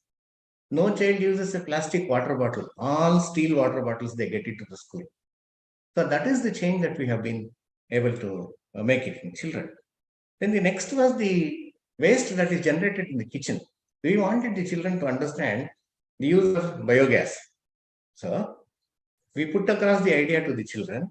With my teachers, they created their own. You can see the children working, in creating the, cutting the tanks, fixing up those fixtures and all that. This was again every day's program. Each class used to bring their kitchen waste, grind it and feed it into the biogas plant. And this biogas was being used by one of our security who stays on campus. Now then, suggested activities for water conservation. See, water conservation is one where we ask the children to do a water audit as to how much of water do they consume at home. Then how are they going to reduce it?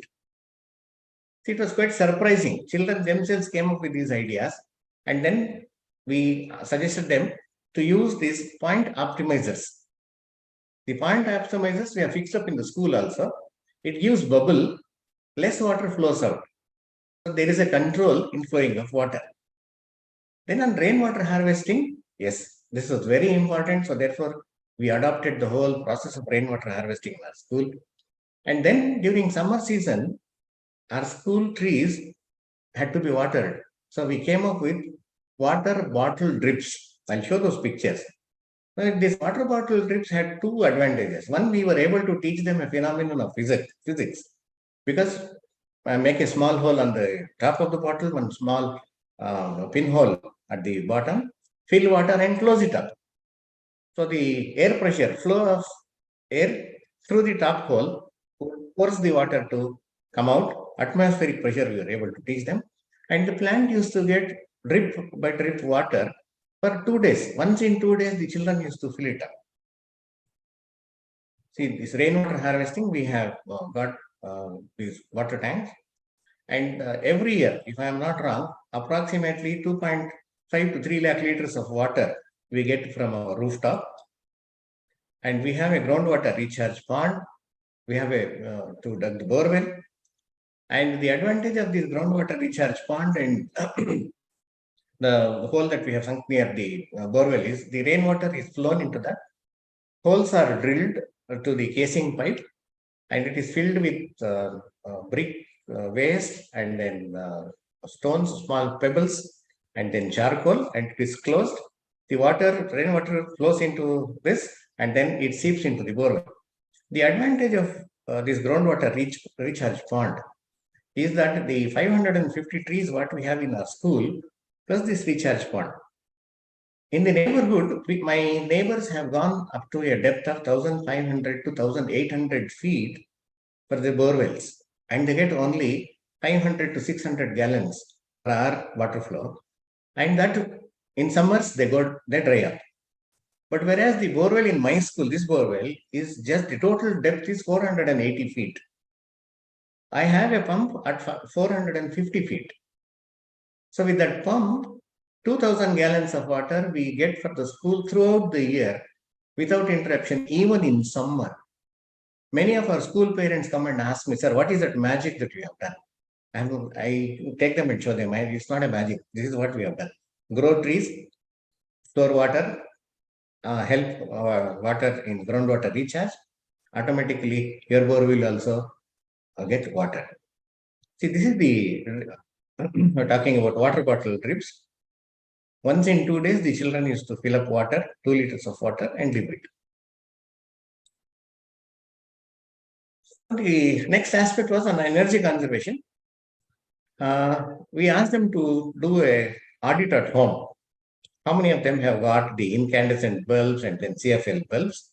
And what was their electricity bill that they were getting? And then we created an awareness to the children as well as the parents and asked them to shift over to the LED bulbs. So then we asked them to do a comparison of the electric bills before and after switching over to LED. a whooping 40% of power consumption came down, and the electricity bill also came up by more than 40%. Then to tap solar energy, our school, we have solar panels. We actually generate 10 kilowatts of solar power and give it to BESCOM. BESCOM is paying us every month, approximately anything between 7,000 to 9,000 rupees, depending on the charge they are repaying back. And then we also have to make the children understand the wind energy. We have a small windmill that generates about 1.5 kilowatts of power, and we use it in a classroom. For the biogas plant, we have got the energy efficient stoves later, and now that has helped us a lot. I'm sorry. These are the solar panels which are there on our school rooftop.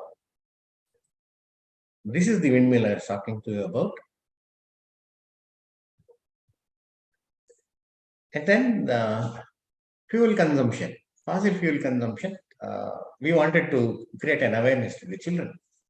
So we asked the children as to do a survey of a signal at Marathalli Junction. So we asked them to check out, create an awareness to the two-wheeler, the four-wheeler people also to switch off engines at traffic signals. And we have also made the children understand why we need to use the electric vehicles so that they can reduce pollution and also help in reducing. I'm sorry. And here in the third point, I would like to focus on mass transport. I can proudly say that more than 300 children of our school, they travel by BMTC buses. They've got bus passes, they travel by buses. This fuel conservation awareness program, when we conducted it at the signal, and simultaneously we conducted this program to the parents of our school. Okay. So when we conducted the program in school, one of the parents came on the Monday morning. He asked me, "Sir, what is that which you have told my child?" I said, "Nothing, what happened?" He said, "Sir, yesterday I had to go attend a wedding party. We were on a two-wheeler. My son was, mind you, he's 6 years old. He was sitting on the tank, fuel tank. My wife was behind. And every time I stopped in a signal, he switched off the engine. And I had to kick, and my whole leg was paining after all. Sir. By the time we came back home, I had to restart my two-wheeler more than 20, 30 times. This is what my child did. Then I asked him, "Did your child not tell you anything else?" He said, "Save petrol, Papa." So that is how a change can be made.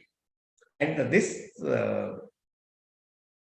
traffic signal survey, what we conducted, we found out that by just not switching off the engines at the traffic signal in Bangalore would waste 24 liters of fuel per hour, peak hours. Now that we have told the children about the electric vehicles, and I think with the electric vehicles, even my son also wanted to buy one, but the cost is too high. That is what he was complaining to me, around 1.3 lakhs to 1.5 lakhs. And then, the cost was also increasing because it has to be recharged. And many of my other friends to whom I spoke about electric vehicles, was that recharging becomes a big problem because they recharge at home and then they have to travel a long distance. It is a problem. So therefore, my suggestion for to make the people aware and to use the EV, I think probably we need to the government has to do the cost reduction by providing subsidy and exempting the GST, and then permit restaurants on highways to have charging stations, fast charging station. I would say that by the time they finish their lunch in about say half an hour or 45 minutes, their batteries need to be charged. And then more research has to be, I think probably needs to be done in reducing the charging time of the batteries. And then finally, the tree plantation program. So we wanted the children to understand the importance of forest trees and then the water bodies. So therefore, we took up the initiative of planting these saplings in 2 lakes very close to my school. With the help of TCS, volunteers, and then the Rotary Club of Whitefield, I am proud to tell you that we have initiated and we have planted almost about 13,500 saplings in these 2 lakes. And then we made it compulsory for the Rotary Club and also the TCS volunteers to help us in paying for watering these saplings for 3 years during the summer season. So they came out with their voluntary contributions and we were able to water those saplings for 3 years. And now after 10 years, you see the difference. This is the same place where those saplings were planted. It has almost grown like a forest now. Now to make the children understand as to how the carbon is sequestered in the trees, we ask them to number the trees and then calculate the biomass of the trees. We have 550 trees in our school and they calculated that, and species-wise, the sequestered carbon details are here. They understood that the importance of the trees. And then this is the calculation which they did with the help of Dr. TVR and his team, biomass calculation they did. And I can proudly say that, in a matter of about 15 plus years, the carbon sequestered by our 550 trees in our school is whooping 421 tons per hectare. And we have about 1.94 hectares of land in our school.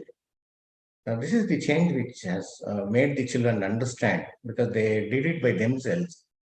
Today, 2 children of my neighboring village came to one of my teachers, my biology teacher, Ali Rani, who takes a lot of interest in doing all these activities.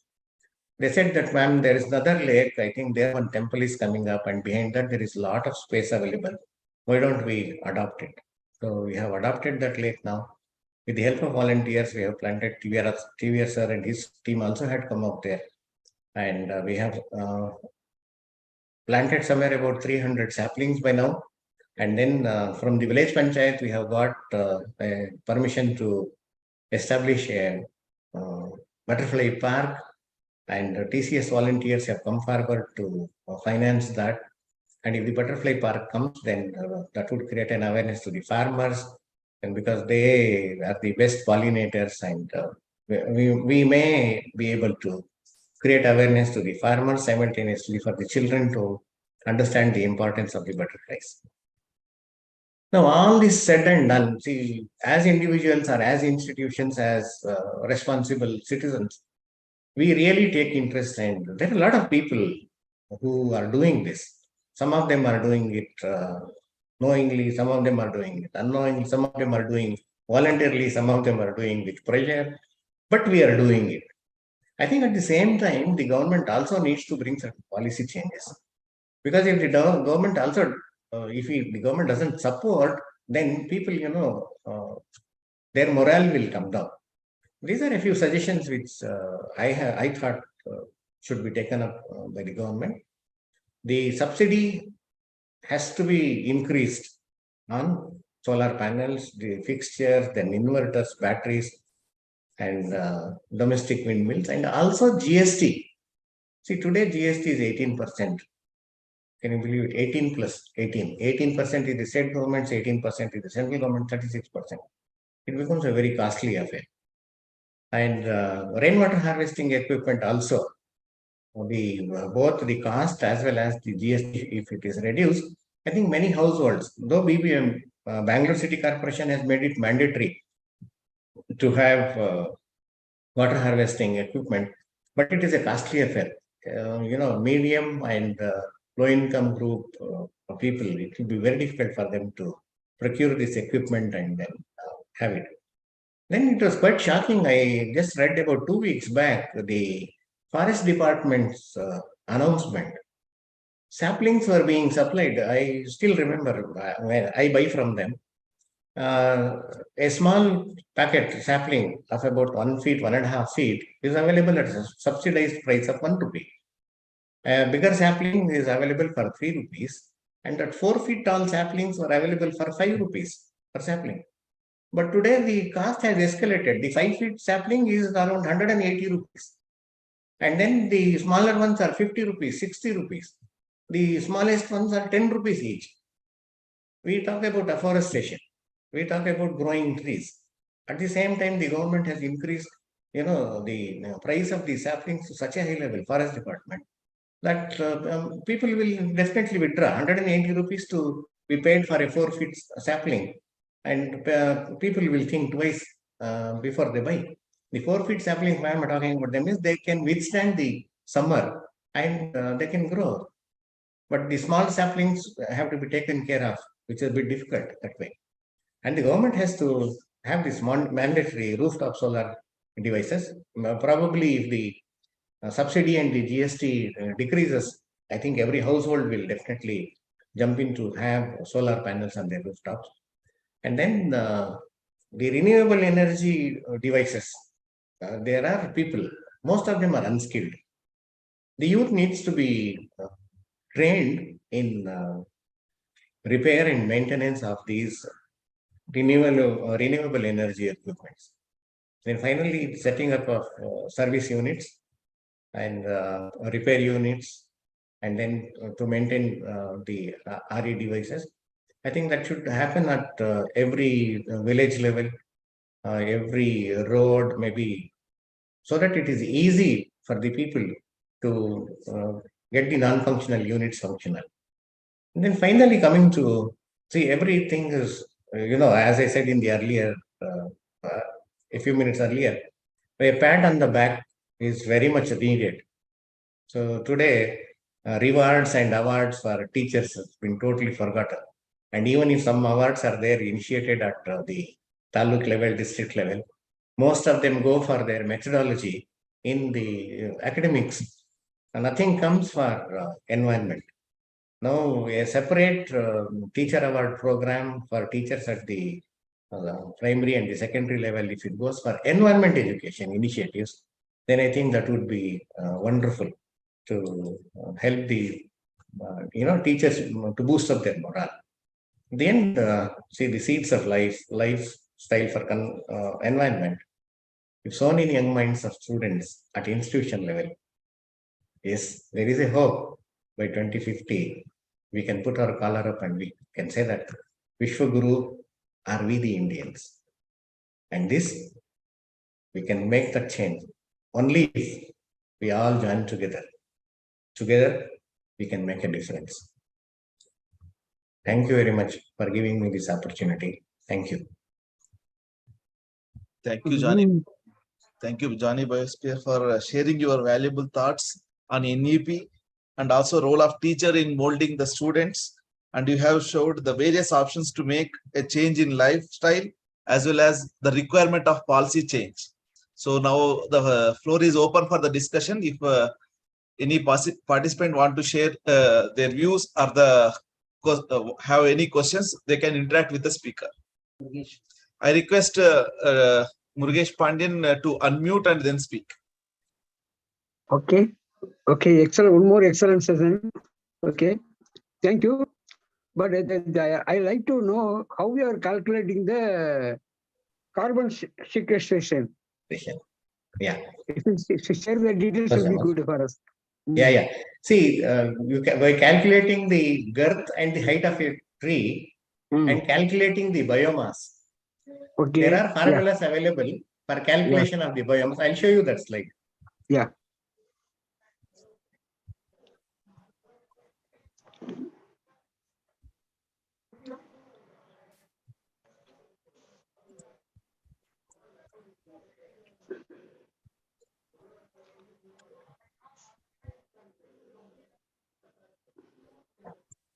Here is the calculation. Yeah. Mr. Khan, go back one slide. No. Here, no. Go back to one more slide. Which area? Yeah. Yeah.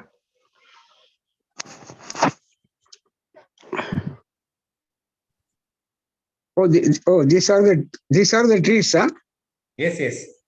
Okay, okay, okay. These are the weight, mass, Yeah, biomass. biomass. Yeah. Okay, okay. Then you have to add everything and okay. Yeah. Mm. TVR sir will explain you, maybe if you are in touch with him. Yeah, yeah. Yeah. Please share the contact number so that I can touch them. Well, Engineer Murugeshan, I am Yeah. here. Okay, we measure the girth of a tree and height of a tree. When you measure the girth of and height of the tree, you can compute the biomass. Once Okay. you have the biomass, 45 to 50% is accounted as a carbon. This is something Okay. to measuring your girth and height. Then we find out the weight. That's what doctors also do sometimes. You know, BMW, that the ratio they talk about it. Okay, exactly Okay. same thing we do with the trees also. Mm. Okay. Yeah. And this is a standard method we use to compute the biomass. Once we know the biomass, 45 or 50% is considered as a carbon. Okay, okay, okay. Then okay, this is a simple thumb rule. Okay, this is irrespective of the any tree, no, any species. Yeah, yeah. Irrespective of any species, you can compute this. Okay. Okay, okay. Thank you, thank you. Species, there is a variation in biomass. Yeah. Okay, thank you. Yeah, good evening, sir. My name is Vicky Agrawal. So, first of all, I am very glad today to be able to listen to and to see Dr. TVR. So, namaskar to you, sir. and sir, yeah, Johnny Biosphere, sir. So, what you have mentioned, one thing about linking the incentives and everything in services with initiatives towards environment is very good, sir. So that is required. And of course, if we can inculcate these lifestyle habits in the children, so of course there is a ray of hope that the future will be better. Yeah. So thank you very much, sir. Thank you. Hello. Hello. Hello. Yeah. Tell me, ma'am. I can hear you. Yeah, I think the two of us were trying to talk. Anyway, so it's a very commendable work that you have done with the help of students to really practically demonstrate what can be done. But all of us know that it is the adult who is responsible for most of the non-sustainable practices. And, they contribute in their personal life and also in their business practices or their factories or whatever it is. The amount of the problem that is created because of non-sustainable practices is too much. And I don't know if something has to be done about that, isn't it? Because children they are willing to listen always, and they are very interested once you teach them the right way. Yeah. But what happens to the adult? Or what happens when these children become adults and they submit to peer pressure? No, I have seen, actually, two ways of looking at it.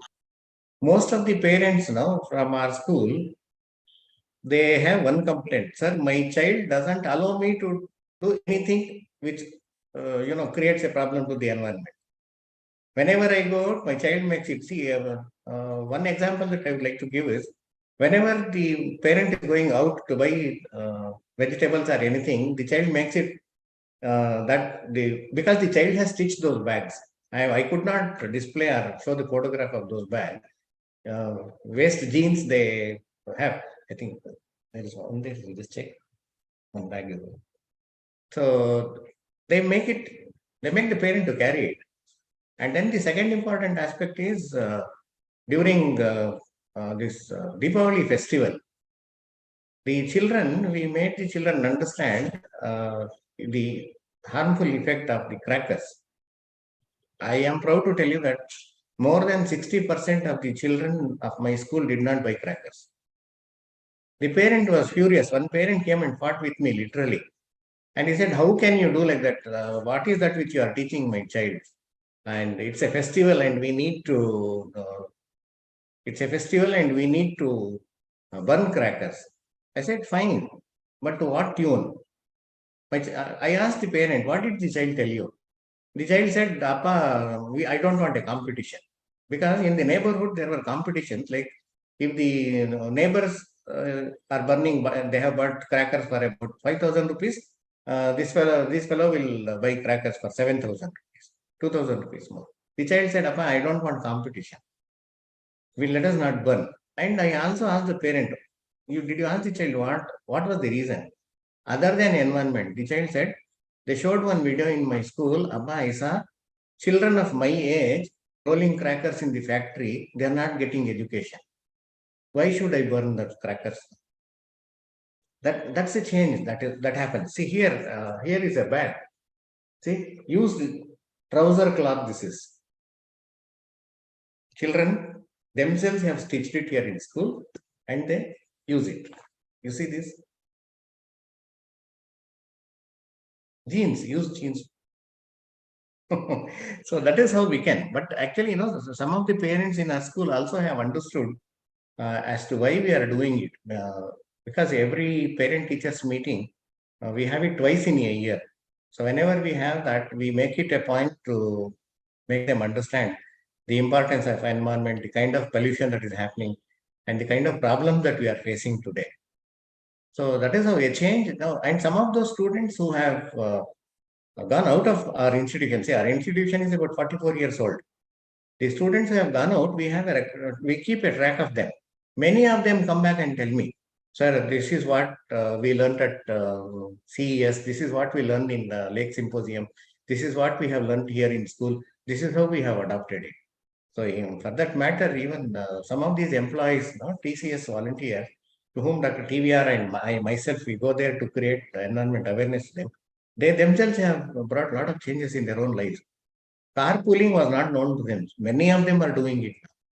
And then cycling. Many of them go to the office by cycling. Water audit and electricity audit, they have done in their office also. And they have reduced it so much. There are, drastic changes or magical changes we cannot expect. It's not going to happen. It's over a period of time. Maybe the Prime Minister has 2028. Probably, yes, by 2028, at this rate, if we take the initiative, probably we may be able to achieve more than 50 to 60%. But over a period of time, take it another further 4 years, maybe probably 80%, we can definitely make it. It's possible. But the thing is, every institution should adopt. See, what is happening now is, as I said, it's only the biology teacher and the other teachers have no concern at all towards the environment. Environment education is not their cup of tea, and it's not their concern. I am not trained for it. That's simple. My mathematics teacher tells me the same thing.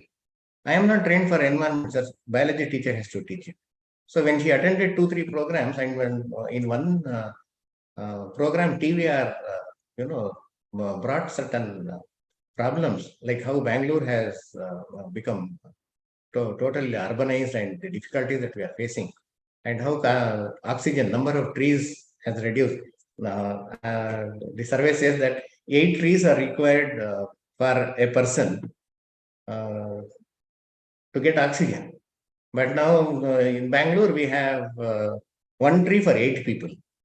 When this was highlighted to her, then she understood, and then from then onward, she has become so aware that every activity she takes part. See, the attitudinal change in adults is a bit difficult, but it can happen because the children will tell. We have tried it. Yeah, thank you, sir. It's a very positive note, and I'm very happy to hear about that. And this design of those bags is very good, very trendy and very nice. Thank you. Thank you. Okay, thank you one and all who have participated. Now I request Anandi Madam to share her views as well as comments on Johnny Biosphere session. Anandi Madam? Yeah. No, it was very informative because we got to know what is possible at the school level, and it requires some amount of dedication from teachers to bring about this, and it's has to be consistent. Like he's saying, they've done it over 10, 15, 20 years. So which means you need that consistent approach towards environment. And it is not something which will happen overnight. We can't expect quick results in this sector. But this is the way forward for all, it's leading by example is what is important, that And that's where I strongly believe that it's not only in schools, in everyday life, if we have role models who do this on a daily basis and show us that this can be done, then the acceptability will be easier, for people to accept, whether the role model is in the government sector or is in the business or the social influencers, whoever is there. If they actually follow it in their daily life, then that we can expect positive changes to come across all sections, because that is something that they will relate to. And when they see somebody like that, I've seen where ministers in UK and all, they travel by cycles. It's such a role model for people. But somehow for that to come to our country, I think it will take some time. But that is what we require. We require role models that, if government is saying that do this, do a specific, bring about a, lifestyle change, it is not enough to just say it. You will have to show it also. You have to walk the talk. You have to do that. That's when people will start trusting and saying, okay, fine. If they can do it, then we can also do it. So it's very heartening to know what all they've done and how they've molded children's minds, towards environment. And I think the students who pass out of that school are very blessed, and they are, they're to be citizens of, India, who are so concerned about. I'm sure they'll carry it forward in their lives. And whatever policy changes he has suggested, if he can just give it to us in a kind of a document, then we can put it into our thing, that what are the things required from the system. Because, whatever changes we are asking the individual to do, it is, in some cases, we need the system also to change. Otherwise, it's not possible. So it is important that we record those also in when we submit the report to on Mission Life to UNEP. So really, thank you for this session. Thank you. Thank you. Thank you, madam. Now I request Dr. TV Ramchandra sir to give a final concluding remarks. Well, thank you all for an interesting session. Actually, it's not just the ministers in UK, even the ministers in India also practice. For example, Anant Kumar, who was the Minister of Chemicals and Fertilizers, he used to travel by metro in Delhi. In fact, I met him in Delhi while I was traveling in metro. And also in his area, to contact the people, he used to use bicycles. And the third thing is, whenever he came to IISc, he used to park his vehicle at the main gate and walk down to my lab, which is about 1.5 kilometers from the main gate. So there are some people who have been doing it silently. Probably we have to convey this message to the wider section of the society. And more importantly, what Johnny Biosphere talked about is, I think it's a time for Johnny Biosphere to sit and pen down this the experiment what he successfully conducted in the school, so that we can share that with the Niti Aayog and the ministry. I request Mr. Khan to take up that and document it, so that with a photograph, so that we can pass it on to the ministry, so that they can replicate this initiative at various the institutions across the country. And there was a question from, I think, Surya, about the children who took part in this, how they are doing now. They continue to be the same. When the child becomes responsible, that child continues to be responsible. If the child is irresponsible, then that child becomes the liability to the nation.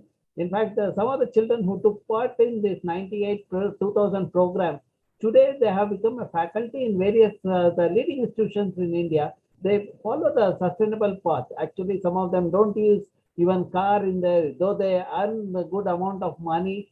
And whenever they have the time, they go to the school and spend time with the children. And they're doing their own way of this one. What we need to do is, we have to replicate this exercise, and we need to increase this number. That is what we are looking for. And that's where I choose this through the webinars. We should be able to reach the wider section of the society. In fact, there's a query from Vinuta, how to implement this program in the institution. You are most welcome to write to me and Madam Anandi Subramanian. So we will contact you. We would like more and more youth to take part in this program. So our agenda is to enhance the environmental literacy. among the people, the once people are environmentally literate, our country would be safe. We are looking forward for that.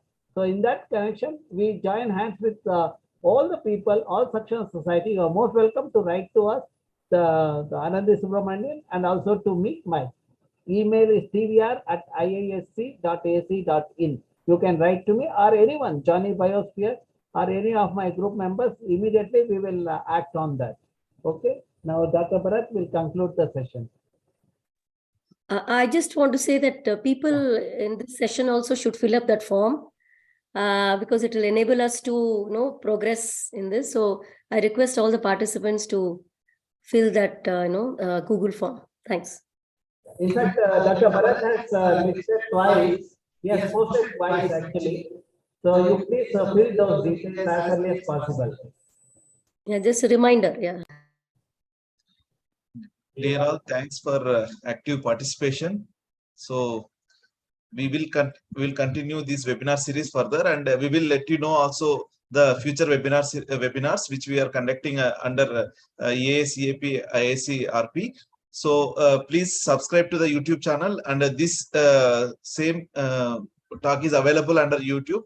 So if you want, you can refer and you can share with your friends. So we will, if you can fill that form, we will also let you know the future webinars and we will share the details. So with this, I thank one and all for active participation in this webinar. So we look forward for your active participation in coming webinars. Thank you so much. Thank you all. Thank you, sir. Thank you, Bharat. Thank you so much. Thank you, sir. Thank you.